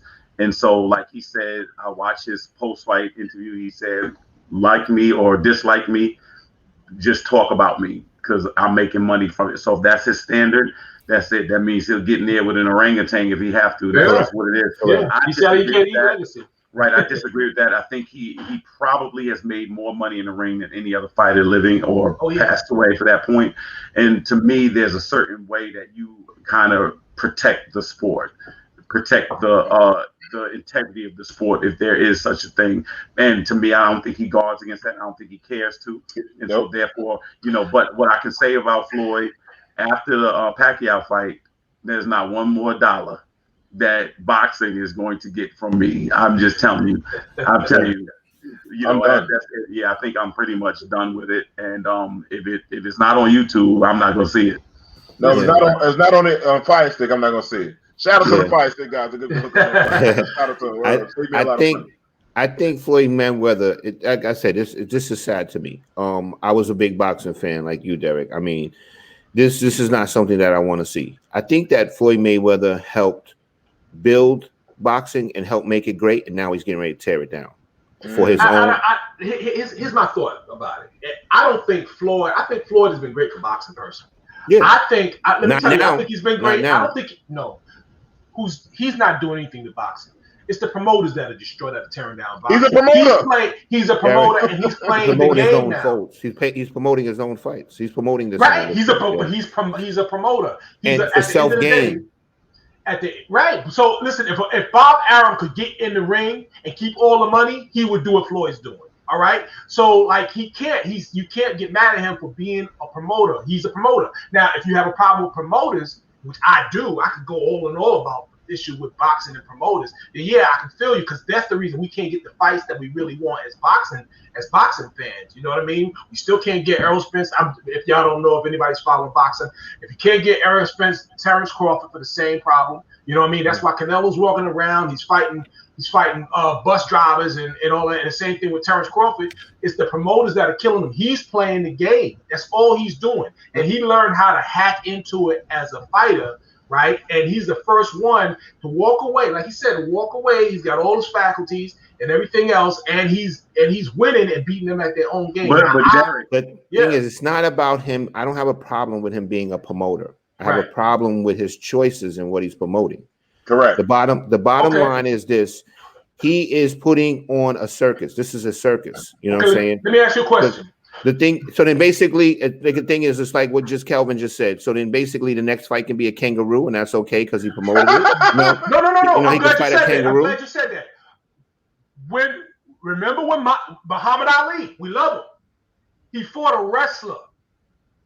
Right. What did that do to his legacy? No. The thing is, it was the worst thing. The wrestler ended up on his back. Floyd keeps doing this. Floyd keeps doing this. This is not Floyd's first time doing this. He doesn't Saudi Arabia. But at least he gave you an actual fight. If you're going to talk about that, you got to look at what Muhammad Ali did back then. All right, and I love Muhammad Ali. We all know that. We should know that. I'm telling you. But what that was some for how many rounds the wrestler would not stand up, and he's sitting there kicking at this guy, and Muhammad Ali at one point is standing on the ropes. That did not damage boxing. Yeah, but what I'm saying is this: I'm not even talking about just as far as damaging. What I'm saying is this: you're supposed to be a decorated champion, you're undefeated champion, and so to come up with this minstrel show where you know this man can't beat you, he's a YouTuber. You're getting there. What I'm saying is, if you're a YouTuber, you should not have the right to fight the champion. I shouldn't be like, oh, I want to fight. I want to play against Michael Jordan. It was an exhibition. Exhibition. They literally could not have a winner. They literally could not be a winner. Derek, here's my problem with your statement. That Muhammad Ali, when he fought it was on free. He made people pay. How much was that fight? $75, $50? No, I think was it $50? It was more than $50. $50-something. And I promise you, if they had pay-per-view for Muhammad Ali, it would have been pay-per-view. I promise you. They didn't have pay-per-view. They didn't have pay-per-view back then. They didn't have pay-per-view back then. No, they didn't. And they wouldn't. But if they had, it would have been on there. But the thing is, Derek, you're a boxing fan. You say you didn't watch it. Why not? Yeah. Because it wasn't boxing. It was an exhibition. I know that. So if that's the case, he's a boxer. Yeah. So I don't consider he's a boxer. He's an ex-boxer. He's not a boxer. He's a promoter. All right, that's what y'all. Now here's the thing. No. If he had somebody to fight that was worthy of getting to draw that thing that was in boxing right now, Floyd will come out of boxing for that check. Yeah, he will. He'd do anything for that check. His number's 100 million. Anything 100 million, he's coming out. Yeah, there's no one in his weight class that can make him come out. That's worth getting it. No, he's 44 years old. He's not coming out to anybody in his weight class that's a real boxer because he's retired. But for that, a YouTuber, like he said. He's legalized bank robbery. He does not. He's a promoter. People promote WWE and they, you know what I mean. All that. That's what it was. But that's fake. Yeah, we know that's fake. It's scripted. And that was not. And they're telling you that was not a boxing match. So it's just the same way that WWE was not wrestling. Was not professional wrestling. That was not professional. Here go my thing then with that, Derek. If Floyd gets knocked out, everybody's judging him on as like it's a fight. That's what you're going to remember him by. Yeah. Well, that's what everybody came out for. That's what if the YouTuber knocks him out, guess what? His whole legacy got erased. It's a new. So be it. It was erased. I don't have a problem with his legacy. The other thing. Put it on his. Yeah, let him put it on. If he's cool with it, I'm cool with it. The other thing is you're not going to see you don't see it now, but you're going to see it in the future. How this is actually going to affect boxing, real boxing, because the bottom line is. It should. Promoter. It's going to affect it in a bad way, Derek. No, it's going to affect it in a good way. Let me tell you why. No, it's not. Going to make the promoters. Let me finish my thought. Let me finish my thought. Let him cut him off. Stop cutting him off. The bottom line is this: it's going to hurt boxing. The reason it's going to hurt boxing, guys that train every day, they pursue this as a career. When they can't reach those numbers that Floyd Mayweather can, guess what? People are going to start paying those fighters less. It's not going to make boxing better. It's going to make it worse. Listen, they're going to be getting ripped off. Logan, like Roddy said earlier, Logan, what's his name? Logan, whatever the hell his name is. Logan Paul already has 1 million people. A regular boxing dude will never get that paper because he doesn't have that draw. That's why can't he do it? Why can't he do it? Because if he fights a Joe Snow from Rockaway Boulevard right now, that's fucking knocking everybody out. But he doesn't have that fucking it factor. That white boy has an it factor. Let me finish. D, the thing is, like you say, the white boy can put butts in seats. Exactly. And you just described why we love Larry Bird and every other NBA white, why we got the great white height. Let's stay on the topic. No, that's apples and oranges. Larry Bird has a fucking talent that was way up here. He was. No, Larry Bird was dope. But Logan Paul has no boxing talent. Right. I'm not taking nothing from Larry Bird, but he was also white. And it was just that little extra thing that just kind of gave it that little extra sizzle. I'm not taking nothing. That's apples to oranges when you talk about a person that has a real skill set that have practices since he was probably 10 years old. Logan Paul was a YouTuber, has a good shape, white girls love him, and they put him in the ring. Yeah, that is apples to oranges. And we're realizing we're forgetting something. How many fights has Logan Paul won? None. He was 0-1 coming in. That's the thing. That's the white point. privilege. And guess what? He's 0-1 leaving too because he didn't take a loss. This is the thing. What I'm saying is this: at the end of the day, what happens is boxing is becoming a celebrity, death match. That's what it's becoming because right now you got a basketball player. He about to step into the ring and all the stuff like that. So what I'm saying is, Derek, in a sport that is losing to UFC and mixed martial arts, they don't want to be gimmicky, and this is gimmicky. You got Chad Ochocinco had a fight. Chad Ochocinco had a fight. Come on, man. They got a check. But that's what I'm saying. It's about the check. They are going to kill themselves. It's going to kill WWE. Because people, like a lot of people, WWE, Derek. This hurt because if you look, so Derek, you're not on social media, right? A lot. People are talking about this was such a ripoff. People are screaming like they're not going to watch this shit no more. He is fucking up the image of boxing. People don't care. He's not one of these people that cares about the sport he's leaving behind. No, he doesn't care. You know what I'm saying? We had Zab Judah on. You see, he cares about it. He feels as one of the trustees of the sport, like, I want to make sure the next generation has something. Floyd is like, I just had to get paid, and I think that's the issue. So, Derek, to your point, people will pay for it. They want to see it or whatever. I'm saying boxing is dying, in my estimation. This is not going away because what's going to happen right now is Floyd. Well, all you're going to get is you're going to wind up with YouTubers fighting other YouTubers, right? And they still going to be outselling boxing. Floyd's going to be long gone, but Floyd is not going to be in it at all. Right, but that's what you're going to have because they have a little it factor, and people want to see stars. What you have to happen, that's YouTube. People don't. The casual boxing fan just wants to see a fight. He wants to see rock'em sock'em. They want to see a story. They want to hear a story. The story in this case was the retired fighter fighting the young big guy who was out of his shape, and everybody wants to see, who's out of his weight class. He's young, he's big, he's handsome, he's white, he's famous. And the whole 9 yards, people want to see what Floyd is going to have. And as always, people want to see if Floyd's going to get knocked out, if he can win. You know what I mean? Like you said, that's the storyline. You know what I mean? But no matter what you do, even when they do in pro boxing, when they sell it to you, they still try to sell you on a storyline, right? So that's the whole point. You're going to have a story regardless, man. Guys, we got to move on to the next topic, man. I don't think we're going to agree on this one. I think boxing will go to trash and it will be over with if they keep doing this bullshit. Yeah. Stephen A. Smith goes off on NBA players for not speaking out in support of black coaches. Jeremy, we have a video of this. Undervalued. And in a world of sports where you got dudes with guaranteed contracts making money that would secure their generations of family, you got folks hesitant to speak up. You got players, NBA players are some of the most powerful people in this world. When have they spoken up for black coaches? When? When have they spoken up for black executives? GMs, president of basketball operations. When has that happened? LeBron, all of them, everybody. Where the hell have they been? Nobody's done anything. And then when we the media, we bring it up, and you got white folks out here gonna sit up there and look at Stephen A. and say, oh, here he is bringing up race. And none of the black players speak up and say, yo, he got a point. Yo, he's right. Yo, there's something that needs to be done here. Do y'all want me to bring up the Rooney Rule and how it might be needed in basketball? Oh, I forgot. I can't do that. Why? Because the Rooney Rule ain't even working in the damn NFL. So when are we gonna say something about it? You know what? I'm going to walk away.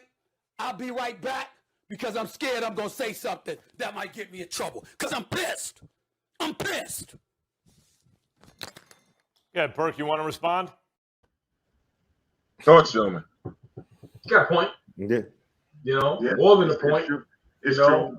But you know, it would be nice. It would be nice to see if somebody would stand up. But so much of pro sports period is political. It's all politics. You know what I mean? I think Michael Jordan said it once with about Clyde Drexler. He was like, he and Drexler had, I guess, the same level of talent, but like he said, the difference is Drexler didn't know how to play the game, and he wasn't talking about basketball. You know what I mean?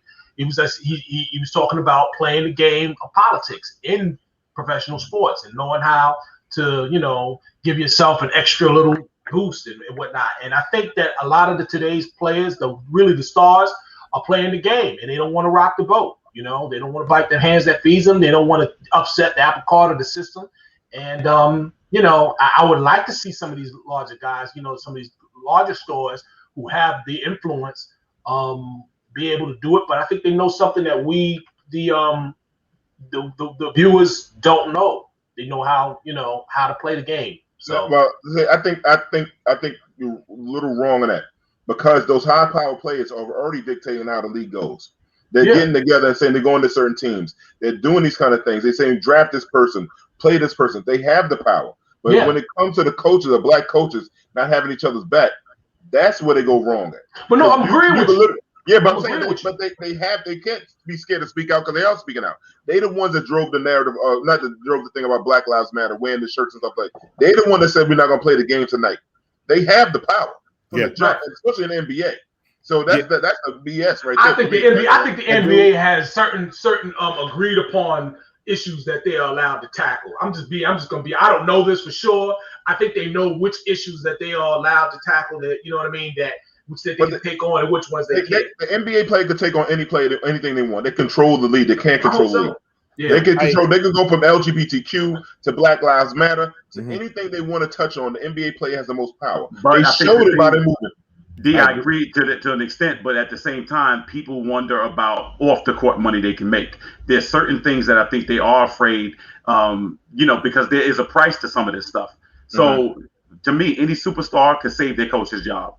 Any superstar can save their coach's job, but they won't always go to bat for him, because I think people want to make sure that I protect my own interests first. And not because, realistically, you could leverage it more, and they don't speak out for these coaches and things like that they should. Think about it. Giannis didn't save Jason Kidd's job. Steph Curry didn't save Mark Jackson's job. At the end of the day, when you are the franchise, they still want you to know, these owners want you to know, for however long your career is, we're still billionaires. And we still own this. And I still think that there's certain people that are just really afraid. And I think, to Derek's point, they may go to the line, but a lot of people don't want to cross it. You know what I'm saying? Dame Lillard just came out and went to bat for Jason Kidd to get the spot, to get the coaching job. And they would hire him. They would hire him. Portland is willing to do whatever Lillard wants, because Lillard don't wind up on the Knicks. But he was willing to do that, but Kidd withdrew. Because Kidd's sitting there thinking in his mind, I'm gonna be the Lakers coach. Vogel's gonna be out of there soon. Kidd is the coach killer. You know that. So Frank Vogel, I just tell him, don't hang nothing up in that office. I think there's something we're slightly overlooking here. The thing is, too, I do feel like the players should stand up and try to get more black coaches in or whatever. But then the thing is, you got to realize the coach is management. So now basically I get to pick my own boss. You know what I'm saying? So then the thing is, the problem with that is the owners are going to basically, first of all, the coach is going to be basically, have a puppet. They basically going to be in what's the word I'm looking for? I can't even think of it. They basically going to owe the player their job. You know what I'm saying? So the thing is, that's why you got to be careful with that. Then the thing is, too, the owner doesn't like that because he's going to say, okay, if there's a problem, then the coach and the players are going to stick together. When you separate like players and then coaches and then higher upper officers, you start to get into management.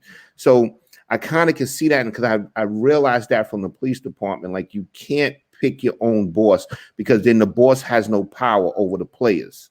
So that's how I kind of see it too. You know what I mean? Yeah, good point. The coach can't get at the star player because the star player said, "Now remember who got you your job." But think about it. Look at what's going on with the Nets. It's the same situation. The only difference is the coach happens to be Nash, who has never coached before, and they handed him the keys to a potential championship winning team this year. And I'm saying, why Durant and Kyrie Irving couldn't have just handpicked some black coach that's been out there trying to get a shot? Because Kevin Durant and Kyrie are driving the ship. That's what I'm saying. So they don't want the coach in front of them because then they earlier said, well, we don't even need a coach. You know what I mean? I think Durant at one point was saying we don't even need a coach. And like I said, I do agree with what D said. The NBA players, they do have the power. They do have the power to do it. But then the thing is, like you say, do you want to pick your own boss? And then basically there's going to be confrontation between the players with the coach and a higher office. It's going to be like a standoff type of thing when they have problems. Right, exactly. But I think Steve Nash is happy to be here, man. I'm telling you. Speaking of more sports news, Deion Sanders is shutting down all the naysayers that said asking him questions. Why he said he got time today. All the people that said why didn't he attend the historical black college since he's on the soapbox now about everything about historical black colleges. Thoughts? Yeah, he said, why didn't he go to the historical black? Yeah. No, why he didn't go to historical black college? Yeah, because he was chasing the bag. He was going to where the recruiters were going. And they weren't recruiting from historically black colleges. So, he was chasing the bag. He was trying to get put on, and that was his best opportunity. And now that he's there, I guess he's made it. He's retired, and now he's got a new outlook. So. Go ahead. I'm gonna speak on that. Go ahead. No, it's Rodney. I mean, Rodney. Sorry, Rodney. That's me. I'm the light-skinned guy under Kelvin. Now the thing is, like, let's face the facts. Back then, when Deion Sanders was being recruited, people weren't going to historical black colleges. It just wasn't happening. You were going to the big box schools where basically you were damn near guaranteed to go into the NFL. You were going to get seen on TV more. You were going to have more exposure. You know what I mean? So the thing is, I do believe that potential professional players should go to black historical colleges now, because those type of players can bring that attention to those schools now and bring money, get their campuses to grow, you know what I'm saying, get their programs to get bigger. You know what I mean? But back then, I mean, Deion Sanders, nobody was going to them back in Deion Sanders. I say yes and I say no because you got Steve McNair. I could keep on going on. I could go Jerry Rice, go Harry Carson. I could just keep going on a list that was getting recruited back then. Deion Sanders was exceptional talent. He played two sports. It was very good. They would have found that motherfucker on Mars. I don't know, but I agree. I agree. They would have found him anyway he went. He had a lot of letters, y'all. But the pros are not sending the advanced scouts to They black weren't. You know what I'm saying? And the other thing I think we got to stop doing in our community, this is probably 30 plus years ago when Deion played in college or whatever. I mean, at the end of the day, there's got to be room for evolution. And so now he's opened some doors and he's trying to draw attention. He's using his star power to try to draw. I mean, we are a community, man, where I'm telling you, any constructive criticism, I mean, people just really, really have an issue with it. At the end of the day, the man is trying to draw attention to it now. I went to Virginia Union University, which is probably the worst university you can in the history of academia. But Charles Oakley and A.J. English came from there. They made the pros. So what I'm saying is Ben Wallace. Don't forget about Ben Wallace. Ben Wallace, that's right. So I'm saying at the end of the day, you could do it. But sometimes there's an evolution that happens. Realistically, you know, a lot of our kids come from disenfranchised situations. I mean, they don't have anything. So yeah, they would go into the major programs. So right now, if we want to change that narrative, what we got to do is start applying to these schools ourselves, even if you're not an athlete, and go and support it and things like that. Back in the day, one of the big problems was black schools didn't have no money. Black schools did not have money. I had a dorm with no caging around the toilets. Like, I mean, like, you know what I'm saying? And let's address the elephant in the room too. Those big schools back in those days when Deion Sanders was going to college, you know, those schools were giving them stuff. Oh yeah, giving them stuff that the black schools couldn't get them, and giving your mama stuff. So let's keep it let's keep it a buck. You know what I'm saying? That's what it comes down to. That's correct. I'm not going to know a couple of NBA players I hung out with, but that's what it came down to. That's exactly what they were doing. That's exactly what they were doing. That's the bag was there. 25,000. I mean, I'm not going to say no names. What you got? You had certain people driving Hummers in high school and college. Bro, let me give it a buck. I worked at Lincoln High School. You know what I seen? Okay, exactly. Now you know what I seen. Exactly. So say no more. Say no more. In historical black colleges, they can't do that. Kelvin just said they didn't have any money. They don't have money to do that. Yeah, you're right. But anyway, we got to go to commercial. Our first commercial break. Well, only commercial break. Jamie, take us to commercial.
Welcome back from commercial break. Remember, like, subscribe, follow us on Facebook, YouTube, and Twitter. Make comments. And this is fun tonight. I see some comments tonight. So our guest tonight is a pit bull in the skirt. Miss Crystal Young Esquire has more than 15 years in the real estate game. She's a real estate attorney, and she's a bad woman. Shut your mouth. Shut your mouth. You know, sitting on panels. You know, see what highly look for real estate attorneys in the state of New York. She's going to here tonight to bring us that information. Jamie, can you bring in our sister, Miss Crystal Young? Wow. Oh, Crystal. All right. What up? Hello.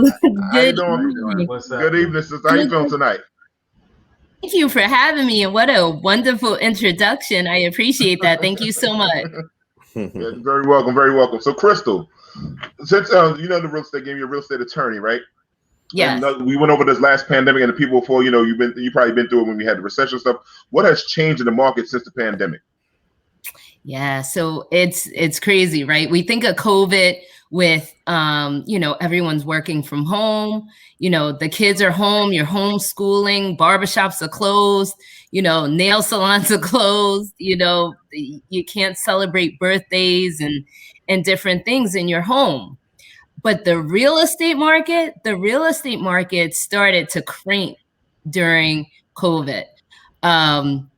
Houses are going over asking. People are waiving appraisal contingencies. So the real estate market's really on fire. And so what I think happened is that, and what I'm seeing, this is the trend, a lot of people are moving from the city. They're realizing because of COVID, they may be in a 2-bedroom, say, co-op. You're in a 2-bedroom co-op, but the kids are home. That second bedroom now, you have to turn into an office space because now you're working from home. The kids need a place, to now do their schoolwork. So a lot of people were moving from the city into Long Island.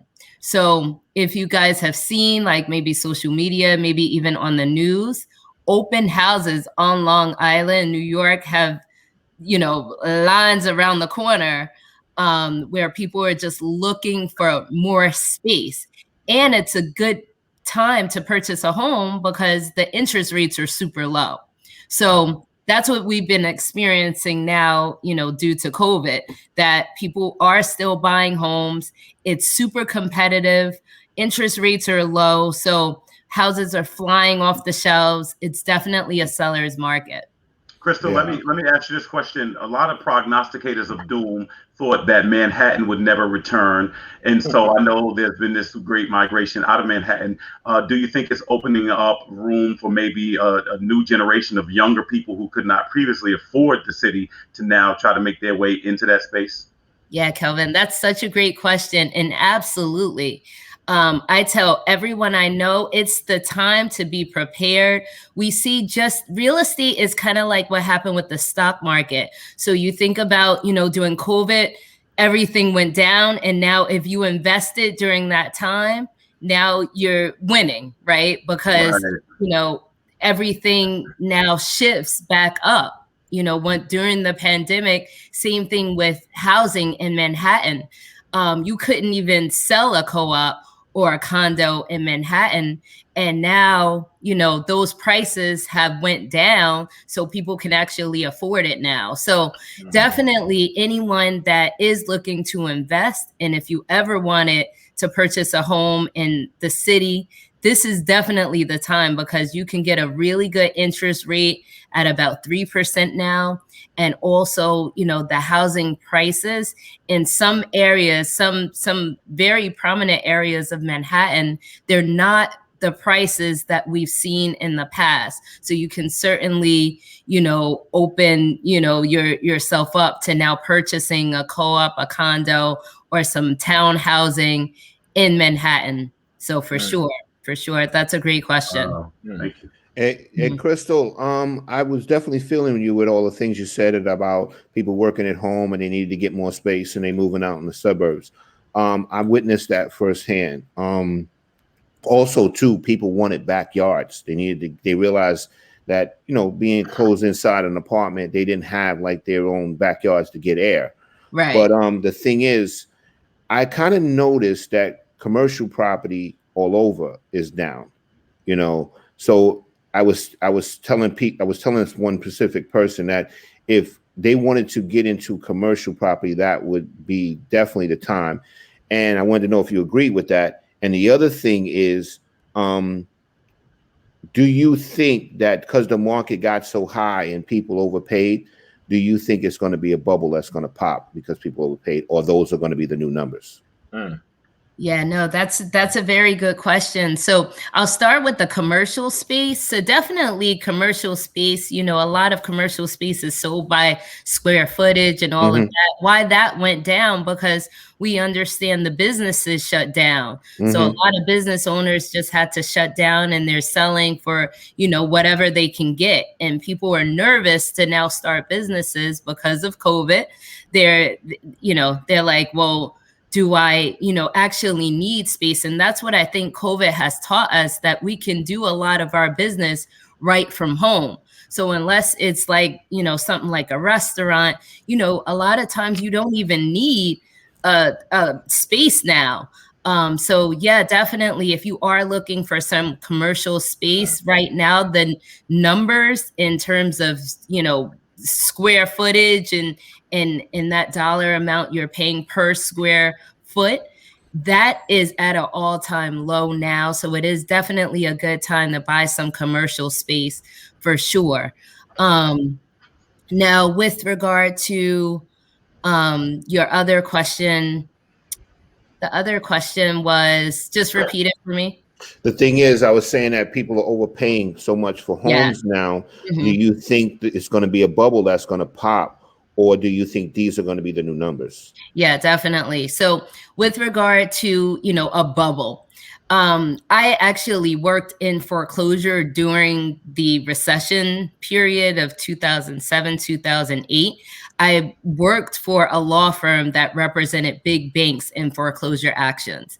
And during that time, why the foreclosures were like through the roof is because of predatory lending. Mm-hmm. So we understand that, you know, a lot of people were just getting loans. Just, you know, all you needed, it was like a pay stub or a bank account, and you were given a loan, and you were given a lot of times an adjustable rate loan. And that's now why, you know, that kind of, you know, crisis kind of occurred. I don't foresee that happening again because now the banks are heavily regulated. And so the people that are actually getting mortgages can usually afford it unless a life event happens where, you know, of course they can no longer afford it. So I don't think we'll be in a crisis like we were in the past. What I do see now is that because people are buying well over asking price, I think what's going to now happen is that when they go to sell the home, if the interest rates decide to now skyrocket, then the house values will go down. And if the house values go down, then they may find themselves underwater because they purchased the home for well over what it's worth. Correct. No equity is going to be in the house. Exactly. No equity, maybe a lot of short sales and that and all of that. But I can't fathom that what happened in like 2007, 2008 will happen again. And honestly, I don't foresee the mortgage rates skyrocketing like, you know, back in 2000, let's say 3 or 5, when, you know, interest rates were 14, 15%. Right now we're at 3%. It's been at 3% or even lower for several years now. And so I don't foresee those interest rates skyrocketing at any point. So I think we're in a good place. I've seen as low as 2.5. Absolutely. I got 275, but Crystal, can you answer the question from baby girl? Okay, baby girl. What do you think the real estate market over the next 2 years, and now that the pandemic is improving? You think it's still going to be good in every market, or just you just speak on New York market? Yeah, I can speak on the New York market. Listen, I think if you want to buy a house, I think it's time to get prepared to purchase a home. Again, whether you want to invest, whether you're a first-time home buyer, it's certainly a good time to purchase because of the interest rates. I call it free money. Sometime I'm at a closing table, I'm representing a buyer, and, you know, I'm looking at those interest rates, like, you know, you guys said 2.75%, you know, 2.3% even. There's something called NACA where, you know, those home buyers are getting 1 point something percent. So if you're looking to buy a home and you're serious about it, now's certainly a good time, solely due to the interest rates and them being so low. It's really like free money. Crystal, you said a NACA program. I noticed. I think it's in more than just New York State. Can you speak on that so people understand, and how can they find a NACA program? Yeah, NACA program. So just NACA, you really just do a Google search and you see if you fall within those income requirements, but they're very strict in terms of the income requirements. But if you do qualify, you can essentially get a mortgage for like 1 or 2%. So it's a program that was created to allow people that maybe were thought not to be able to purchase homes, to encourage them to now be able to actually buy homes. Now through this program, they're actually able to buy. So, and there are some other programs, you know, if you're looking to buy a home, definitely, you know, just with the internet now, we can find anything. So if you're looking for like a grant, or you just plug in grants for first-time home buyers in your county, the towns give grants, the counties give grants, the city, we have NACA. So there are many opportunities to purchase homes at low cost due to the grants that are offered.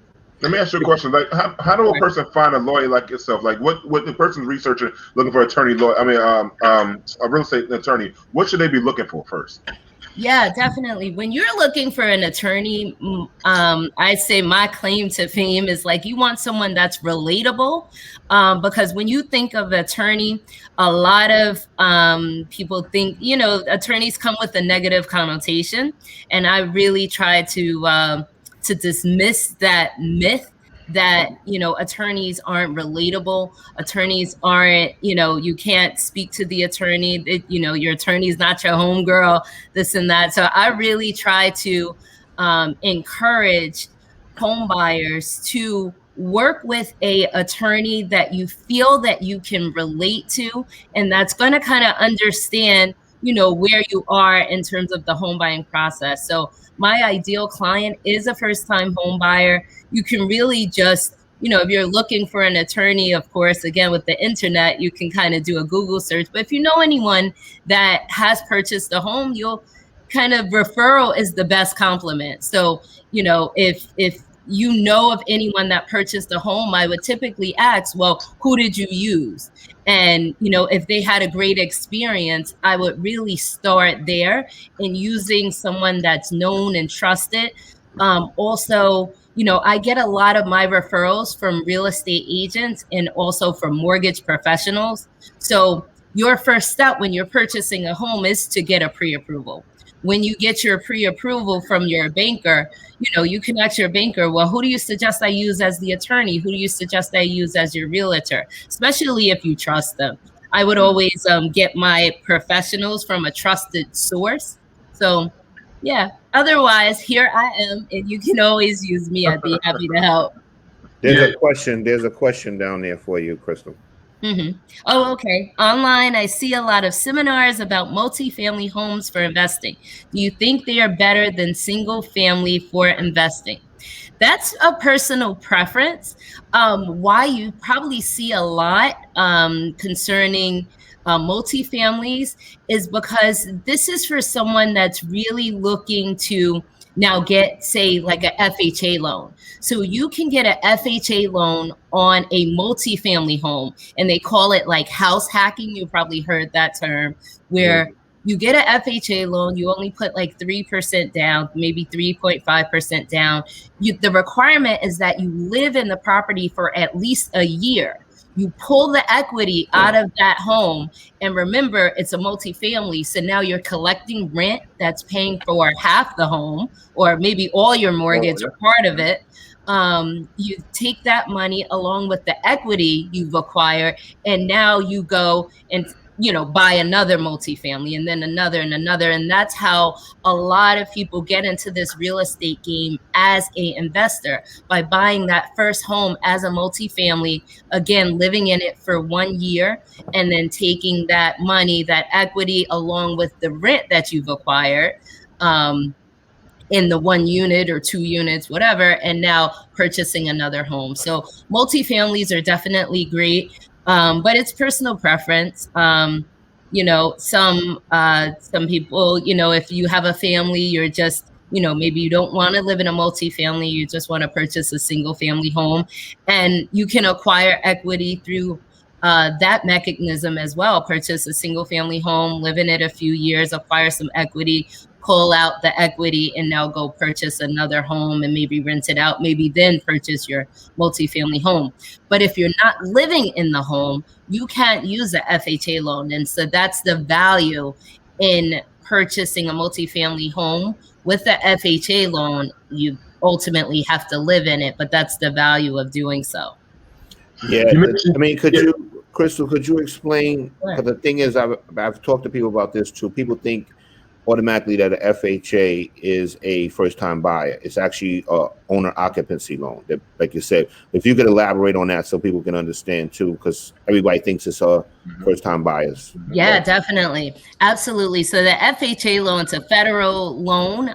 It allows you to put down, you know, a smaller percentage down on the property, usually 3%, 3.5%. And the requirement is that you live in the home. So, and the requirement is that you live in the home for at least 1 year. So it's not necessarily just for first-time home buyers. A lot of first-time home buyers utilize the FHA loan system because, you know, as a first-time home buyer, you want to put down as least as possible until you start to acquire that equity, you know, and now you're able to use that money to do other things. Chris, I got a question for you. So I know you see a lot of people getting together now and they're trying to form corporations and purchasing homes. What's the pros and cons of, or is it all pros of forming a business to purchase homes instead of purchasing your own personal name? So now, I guess the advantage of purchasing in a corporation, of course, is that it's now not in your personal name, in the sense that the liability is not on you, it's in the corporation. So what we learn is that a corporation is like a shield. So it shields you ultimately from being personally held liable for what may happen on the home. If in the case the home went into, you know, you stop paying your mortgage, the home went into foreclosure, the corporation would be responsible and perhaps not you. But there's something to consider when you are taking a loan on a property and you're putting it into a corporation.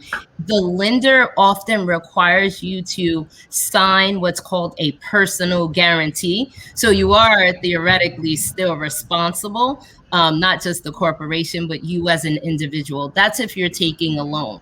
Now, if you're purchasing it, what we call all cash, in that case, there's no requirement, obviously, to, you know, have anything under your name. But the corporation is ultimately a protection, so such that you're not held responsible or liable in the case of non-payment on a mortgage, in the case of, you know, an injury, a fall, a slip and fall on the property. The corporation will be held liable as opposed to the actual individual. So we got a question from Baby Girl again. Baby girl. Baby girl, you on my mind. Yes. D, don't do that again. No, don't do that. Damn, man. Killing it. I love it. Yeah. First of all, I'm the metrosexual big guy in this room. Oh, here we go. I'm not bringing it up. I'm not bringing it up the other week. I love it. I love it. I'm all for it.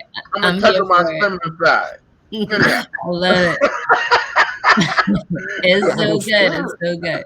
All right, baby girl, since houses are what buyers prefer right now, what advice do you have for a seller of a condo? You know, it's honestly, it's all personal preference. I wouldn't necessarily say that, you know, houses are the preferred, property, because a lot of first-time home buyers also don't want the responsibilities that are associated with purchasing a home. So kind of like myself, when, you know, it became time for me to purchase a home as a single woman, I said, all right, a co-op, a condo, or maybe a townhouse. So I kind of wasn't even thinking about a single family home, because for me, I made every kind of excuse that, you know, well, who's going to do the landscaping, or who's going to, and there's a lot of our home buyers are honestly only looking for condos, co-ops.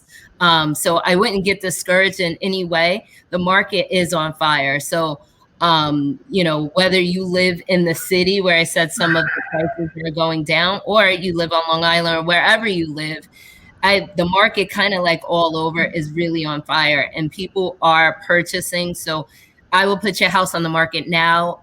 If you do have a condo, it's certainly a seller's market. So I imagine that you will get listing price and above. And that's just, not even knowing where you actually have this condo you want to sell.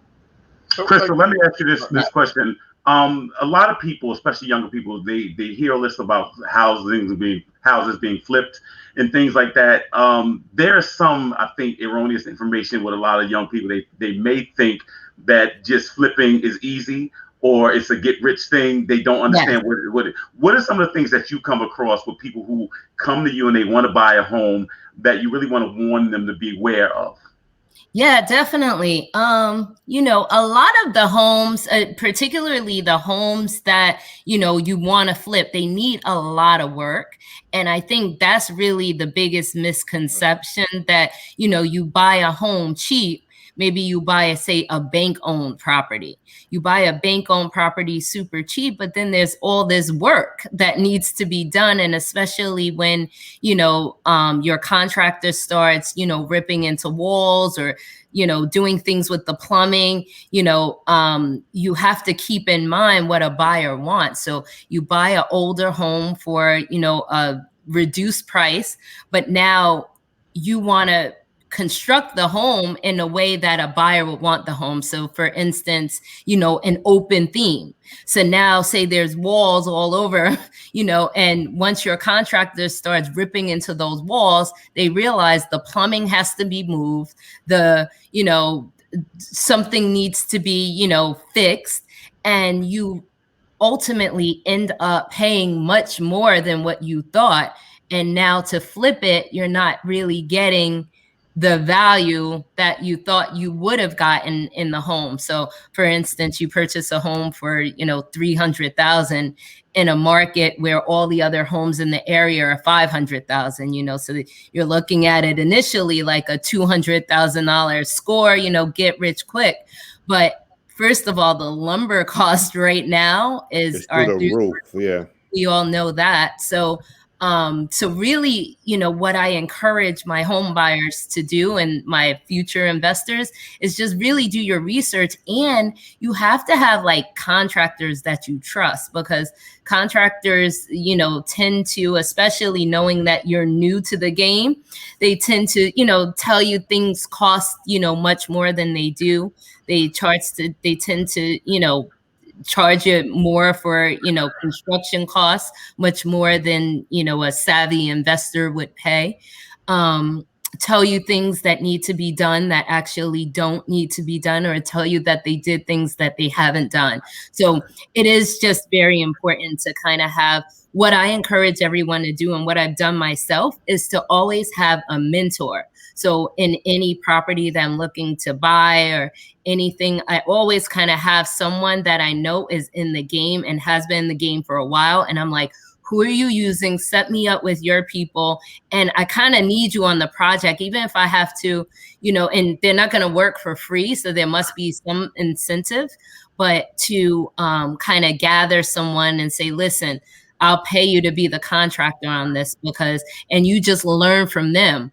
But to just do it on your own, there's a lot of mistakes that can be made. So, but I will encourage you. I don't want to discourage you. I will encourage you to jump in and do it and become an investor, because we all know that the wealthiest people in this on this earth are, have real estate. So definitely start to invest as soon as you can. Hey, Crystal, that's great advice. Great advice. Yeah. Crystal, someone's watching this right now. They know that they've heard that there are programs, NACA, that'll help them, and the interest rates are low and all of this, and they have bad credit and they're a first time a home buyer. What do they want to do first? And what would you tell them, and what would they look out for? Yeah. So if you have bad credit, that doesn't mean, you can't purchase a home. Bad, we say bad credit, but that's all like relative. There's always a lender that's going to be able to qualify you for a loan, even with, a credit score in the 500s. Just your interest rate may be a little bit higher. So I wouldn't start with a credit counseling service. I think that's like a little bit of a myth that like, let me get my credit to a certain number. And we create this number in our head. We say, okay, my credit needs to be in the 700s before I go to anyone to try to, purchase a home. I would suggest against that. I would suggest you go to a mortgage lender or a mortgage broker first. Let them, the professionals, tell you where you are. And if I was to lend you the money today, this would be your interest rate, because you may hear that number and say it's 5%. And you may say, you know what? And there's this house that I want, it's 5%. You may just want to go ahead and move forward rather than waiting how many months until your credit score hits a 700. So your interest rate could be 3.5%, so definitely start with a mortgage lender, because the difference in payment may not even be significant. So you definitely want to start with the mortgage lender and not worry so much about your credit. If you really want to purchase a home, don't create a fictitious number in your mind before you start home searching. And plus, when your credit gets a little bit better, you can always refi. Correct. Yes, absolutely. 100%. That's good advice, Rodney. Yeah. Mm-hmm. Crystal, word on the street, you got a book club. Can you tell people about your book club and what the other thing? Word on the street is, I heard from Roberti. You know what I'm saying? Yeah, you heard about the book club. Yeah, so we have the book club. It's called the Infinite Mindset Book Club. It's a book club that we created during the pandemic. For me, as you can see my bookshelf, I don't know if you can see in the back. She can read. Yeah, exactly. I have a ton of books that I haven't even read. I just see a book online, or if I'm reading one book, one book is referring to another author, and I go online, Amazon, you have the book tomorrow. So that's how I kind of built my collection, along with my personal development coaches. They're Think and Grow Rich, and those types of books. They're encouraging you to get to read. So during the pandemic, I had the height of the pandemic, when everything really just shut down and nothing was open. I'm like looking around, what am I going to do? I pulled out my rollerblades that I hadn't, gotten on, and I went outside. I tried to rollerblade, realized I'm getting old, and my knees don't work the same. And, so you don't have the Megan Thee Stallion knees. You don't have the Megan knees. You can't drop down and get your eagle on. Exactly. So, I love that Kelvin rubs his face like, oh man, you gotta stop. I say some stuff. It's the best. I love it. Hilarious. I'm sorry.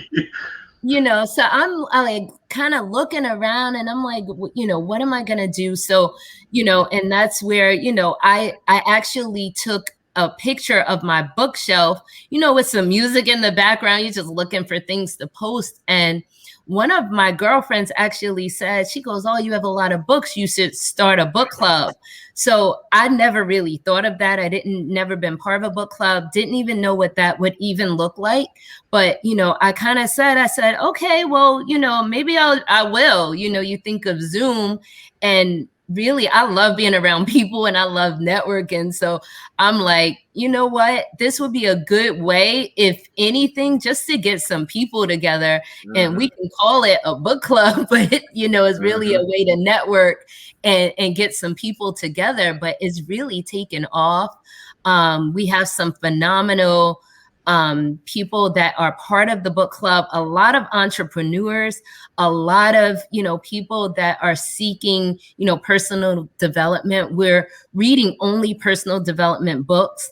Think and Grow Rich, Open Your Mind to Prosperity. Currently, we're reading a book, The Magic Power of Your Inner Conversations, by a phenomenal author. His name is Jermaine Miller. I think you guys should actually, just a suggestion, maybe he would be great for your show. Well, hook us up. Give me the number. I'll text you later on to get the number from you. Oh yeah, I'll give it right to you. I think because this is like his 4th book. We're reading the book. It's a phenomenal personal development book, and just people's lives are ultimately being changed by being part of this book club. So it's it's crazy how things just start from an idea. You know, you create these things, you know, you can just post something on social media and someone could say, oh, you should do this. Not that they want to do it themselves, but, oh, you go do it. And you're like, you know what? That's a good idea. And now, again, it's like really taken off. And from that, now we're doing Monday meditation where 6:30 Monday mornings, we all get on a Zoom. We have a phenomenal yoga instructor, Sabrina Marisi, who, you know, guides us through a yoga session, 20 minutes on Zoom. Monday mornings, and then we have Monday evenings at 8 p.m. 45-minute yoga session again on Zoom. So it's phenomenal. Again, you know, like this starts your week off. Like you wake up on Monday, you look forward to meditating. Is really life-changing. A lot of us just, you know, we haven't been introduced to these things kind of growing up. And so now we're all kind of learning that, you know, some of the most successful people in the world are meditating, they're doing yoga, they're reading books, and, you know, and that's what we're doing. So just so we can keep up with the most successful people in the world and continue towards that growth, towards personal development. Can I do the yoga with my camera off though? Yes. I'm not the full spectacle big brother, you know what I'm saying? So just make sure. Absolutely. Yeah, it's on Zoom. So you guys all know how Zoom works. You turn your camera on and off. But yeah, I would invite all of your listeners. You guys. So anybody could join the book club and the yoga sessions and everything? Yeah, absolutely. Absolutely. How can you find how do they join? How do we join? Yeah, definitely. So you can always hit me up just on my social media. It's Crystal.Younglaw, and that's on Instagram and Facebook. But also the book club is the Infinite Mindset Book Club. So if you shoot a DM, you know, you'll be reaching out to me as well. So if anybody wants the info, I have an Instagram. I'll send you her Instagram. Yeah, definitely. Say it one more time for the people so they can make sure they get your Instagram. Yeah, I appreciate that. It's Crystal.Younglaw. And also the book club is the Infinite Mindset Book Club. And we also have the Infinite Mindset Empire, where, you know, I would love you all to follow, because stay tuned. We're going to do a bunch of, you know, and powerful kind of things towards personal development. We're really trying to create this space where towards self-development, you know, again, going back to real estate, when you want to purchase a home, sometimes it really just starts with your mindset, you know, just changing that mindset. Like, I can actually purchase a home. I can actually go out and do X, Y, and Z. You know, I didn't talk a lot about my my history, but I started as a paralegal, and I worked as a paralegal for thanks for posting that, the Infinite Mindset Book Club. Thank you. But I started as a paralegal, and I represented like big banks that were foreclosing on people's homes. So I represented all the big banks. People were going through foreclosure, and, you know, they would call, and it was terrible. It wasn't fulfilling. And I stayed there for 8 years before I made a decision that, you know what, this isn't my passion. This isn't my purpose. And I went back to school. I had to go back to school actually to do 2 more years to get my bachelor's. And then I went right to law school. But, you know, it's like, that's what the book club is about, an infinite mindset. It's about, you know, making decisions in life that, you know, I'm not going to go stay stagnant. I'm not going to work this dead end job. I'm not going to stay in this dead end relationship. You know, I'm going to take steps towards, you know, my purpose. And that's really what the infinite mindset is doing. So that's my rant for the night. That's good. Crystal, our last and final question to you. You got to name your top 5 MCs. My top 5 MCs. The hardest question. This is the hardest question since passing the ball. Oh my God. All right. Who do I love? All right. Well, I like all types of music, right? We're talking about music, right? MC. Hip hop. We don't have no rock and roll, none of that. Hip hop, MC. So I was born in the 80s. So I'm very much into, you know, just the greats. So of course it was like Biggie and Tupac. So that's two. I love Jay-Z. When I go to the gym, I'm all about Rick Ross. You're a track queen. You're a track queen head. You know, Yes. so teasing head. I And then really beat on am. by being a lawyer. Beat on case by being a lawyer. It's the truth. It's the truth. You know, I like Future. Oh, And that's kind of wild. You got Yeah. you're a lawyer like Future. exactly. Yes. No. Yes. Anyone I can really turn up to, particularly, you know, when I'm working out, really. But I honestly have to say Rick Ross is my favorite. Rick Ross do get everybody turned up. But I don't know if that's 5, but That's 5. That's 5. Yeah. That's a 5. That's a good 5. So, Crystal, we want to thank you for coming on tonight, man. It was great to have you. Love the informative talk and everything like that. So, and then look at this, people liking it. What you think? But Crystal, listen, we love you. Jamie, can you put where we can find Crystal at again, real quick, on Instagram? Do you have it, Jamie? Crystal.young. Yes. Oh, there we go. Oh, yeah, that's good. Yeah, that's it, Definitely. So, Crystal, thank you. And I will hit you up a little later on about to get the information from your guy. Yeah, All right? definitely. Yeah. Absolutely. Yeah, for sure. You should have him on immediately. He's amazing. Perfect. All right. Perfect. Thank Thank you guys for having me. I appreciate Thank you, it. Crystal. Thanks for coming out. Appreciate it too. Yeah, Appreciate keep doing what you're doing. It's a great show. Thank you. You do the same. You do the same. Okay, You do the take same. care. All right. Have a great night. Have a great night. Oh, Derek, moved up. Derek moved up. Oh man, a lot of insight, a lot of good information, man. Again, from a queen, that's good, man. Like you said, relatable. You know, down to earth. She listened to Rick Ross, bro. How relatable can she be? That's kind of you know, another fantastic lady, man. I want Mary Berry as my lawyer. Mary Berry is my mayor, and Crystal is a lawyer.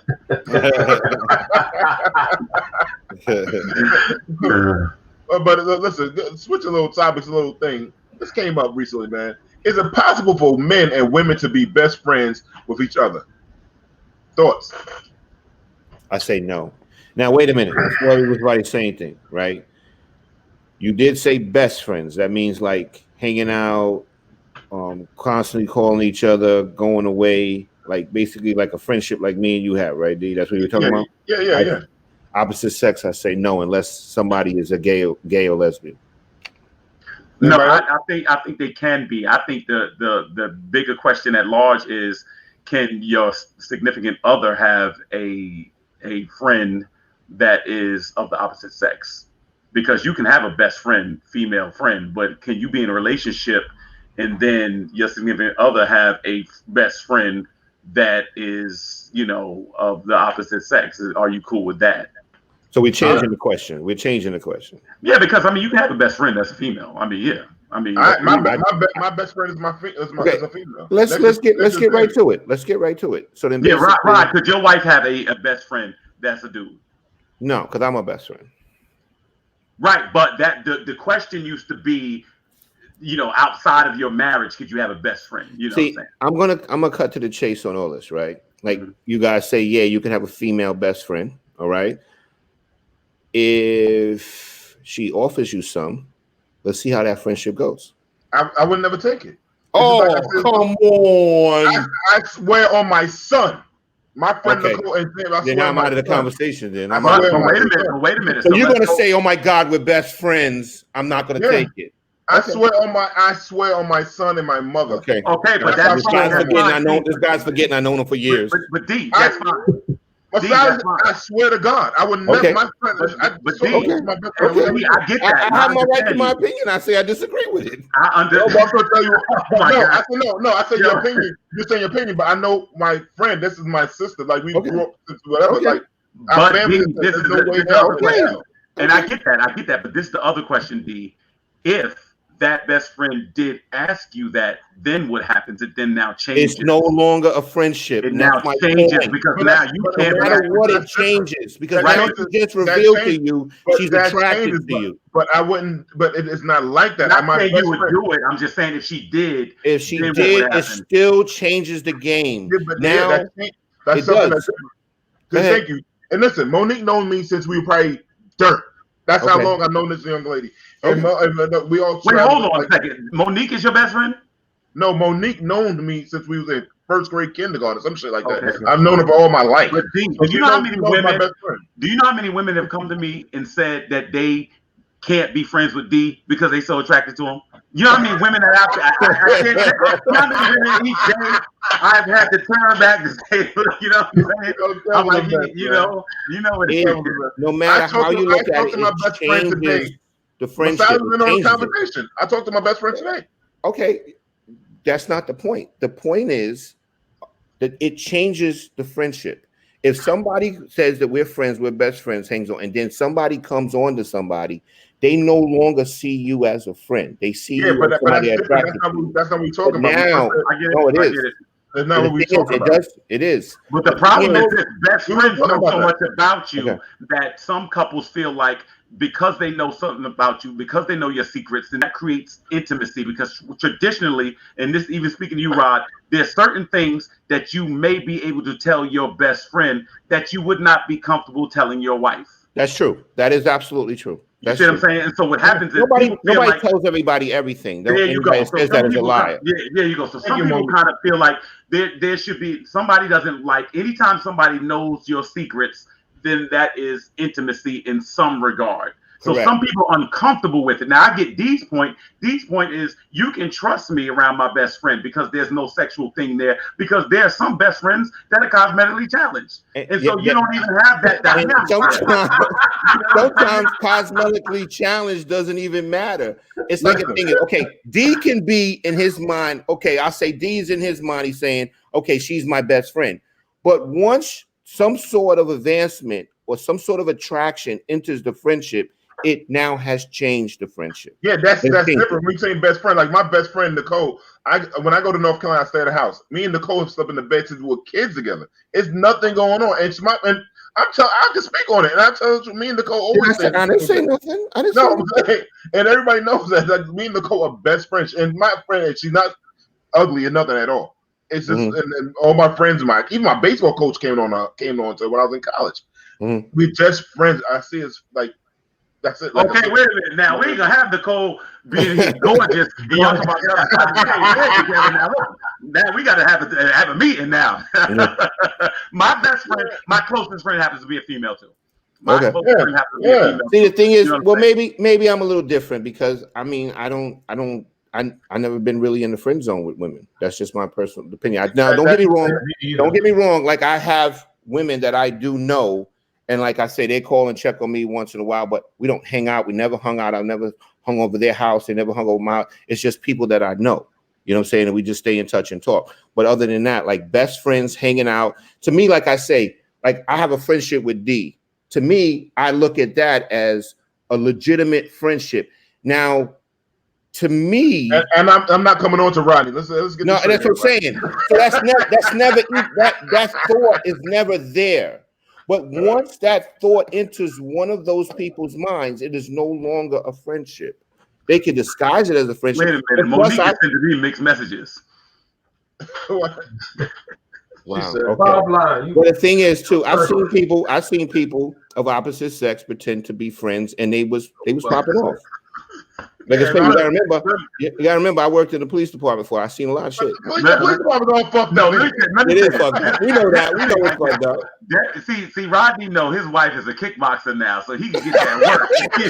He got no problems out of Rodney. Yeah. You ain't got no problems out of me. I wanted my friend Nicole to jump on it because this is what she said to me today. She said one thing with hanging out with me is she learned a lot about hanging with men, and she knew I always was gonna protect us. Like she could be safe, and there was nothing to it. So that's how we were. We rode like I had my sister Cheryl. It'd be me, Cheryl, and Nikki. That's how we rode. That's like my little sister. But D, what you gotta watch out for this, and this is what I think Rodney is alluding to. There are some dudes that will get comfortable in that friend zone just to hang around, and that's most people. That's not some. That's right, most. and they're waiting for that opportunity. There you go. So now, mind you, I'm not saying you, D. I'm saying he on this best friend thing, and then she'll tell him when she had problems with the dude she's with, and all this stuff like that. And you got these dudes that are waiting.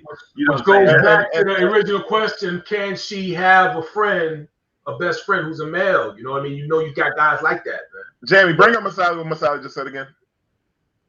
She said something about it being back. It depends on when you meet the person. I think it depends on when you meet the person. If it was from childhood, then the relationship might be different if you meet them as an adult. Yeah. No, I think when you turn into adults, then you start to have adult.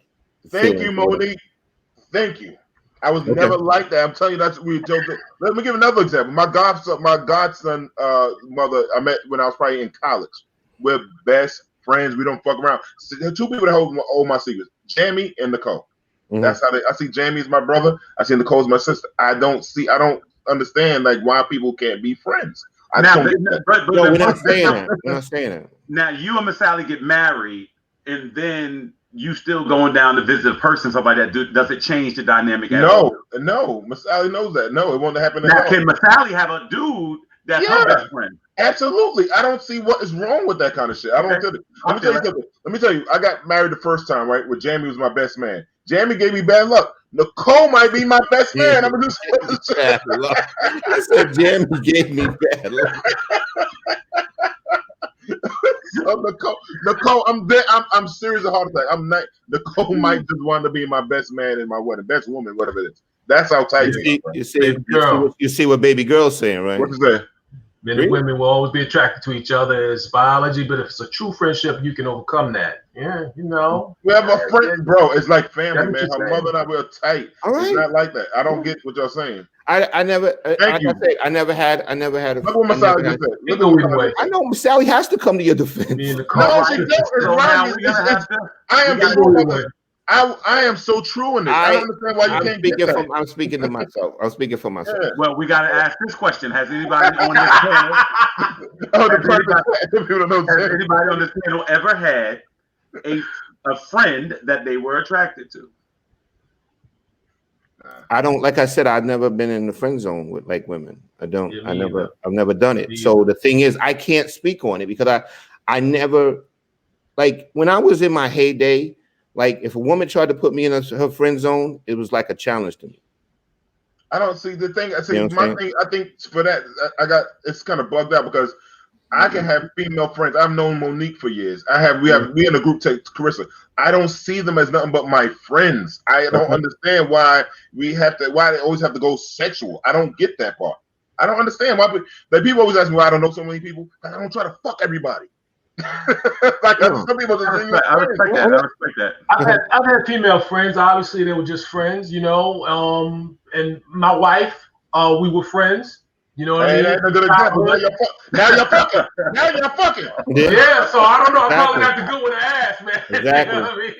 But the thing is, like you gotta realize if you guys are getting along, your opposite sex, and then you're getting along, you're able to enjoy each other's company. I look at it as at some point there's going to be some sort of attraction at some point. It's not. No, I don't understand that. I just don't understand how men can't not see about having sexual attraction. I like what Monique said. Don't get that. I like that part where she says, "Kelvin, I think you're handsome." I agree with Monique on that. We could think other people are attractive or whatever, but the thing is, we're talking about hanging out and all that stuff like that. I can hang out, man. I don't see it, man. I don't know. No, I agree with that. But I think what happened was this: the bigger question at large was basically some people in relationships kind of felt a little uncomfortable because this is my belief. I don't think men trust other men. Period. That's true. That's true. Not around the woman. Now, I can't say that's 100% true because there's some people I would trust. Listen, there's some people. But the thing is, true people betray trust every day. They betray trust every day. Right. Yeah. Because the thing is, the way you get indiscretion. Yeah, the way you get portrayed is because you trust the person. That's how you get portrayed. That's right. So, but if you didn't trust them, they wouldn't be nowhere around it to be able to do it. So you have to trust them to get portrayed. You know the guy that you could trust with your wife and your money. You know what I mean? It's just like those are the two things. So it's like, you know, either your money or your Wow, that's a real good guy too. Your wife and your money. That's what I'm saying. That's what I'm saying. I don't, you know, I mean, you like taking chances. You like really taking chances. I could trust Jamie around my wife and my money. But that motherfucker was bad luck back in fucking 2003. I'm telling you, goddammit, it rained on the wedding and everything. I'm telling you, it's fucking Jamie's fault. I married the wrong goddamn woman. Yeah. Oh man, listen, guys, man. You got come on, Jamie, man. You almost made it the whole show. I got one more. I got one more quick question, really quick. Go ahead, man. Go ahead. Okay, your best friend, opposite sex, right? Yep. And say your best friend is getting married, okay? And you know that they cheated before they got married. Would you tell? My best friend's getting married to somebody Your I don't best know? friend is marrying somebody. You know them. You know who they're marrying. The thing is, you got a best friend, right? Mm-hmm. They're getting married to somebody, and you know they just cheated. Like you were there, you witnessed it, you saw the whole thing. Would Who you cheated? tell? My best friend cheated, or the person? No, you're the person that your best friend is going to marry cheated. Would you tell? I'm riding with my best friend. Okay, that's good. That's what I want to hear. That's what I want to hear. I came here with the motherfucker. I'm leaving out with him. There you go. Okay, so that's a true best friend. That's a true best friend. All right. As we end, I want to say this one thing. I want you to ponder this. I want you to just ponder this. I have performed multiple weddings, right? I have this belief, and it's going to sound foul.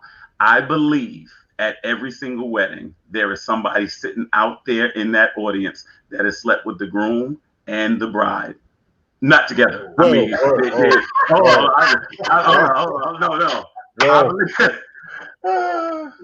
respectively, not I believe that there's a friend that the bride has that back in the day something happened, and the same thing with the groom. And I want you to ponder that. So just think about that. And Jamie was at my wedding. Nobody, I didn't sleep with anybody who was at my wedding, bro. Okay, that's me neither. Yeah, that's not me. So y'all don't look like I was just raised wrong, right? All the weddings I've been to, everybody right? Jamie, what I do now? No, you gotta realize something. But you wouldn't even know. Island, brother. The woman is not going to tell you, and D not going to disclose it. I'm open. I wouldn't do that because you got to understand. Like, I've been married before. It wasn't that great. But the thing is, like, you're already starting the marriage with betrayal. You know what I'm saying? If you bring somebody you slept with to the wedding, that's you basically asking for some problem. You're starting off with secrets, with skeletons, with some problems. Me personally, I wouldn't recommend, because I do believe in karma. I do believe in it. You know what I mean? I've seen it. I've been through it. I wish I would have brought all my old hoes to my first wedding, and bitches would have women would have threw up the flower said no. On that note. I meant to say women. Women. Sorry about that. But anyhow, man, this is a good topic. Yeah.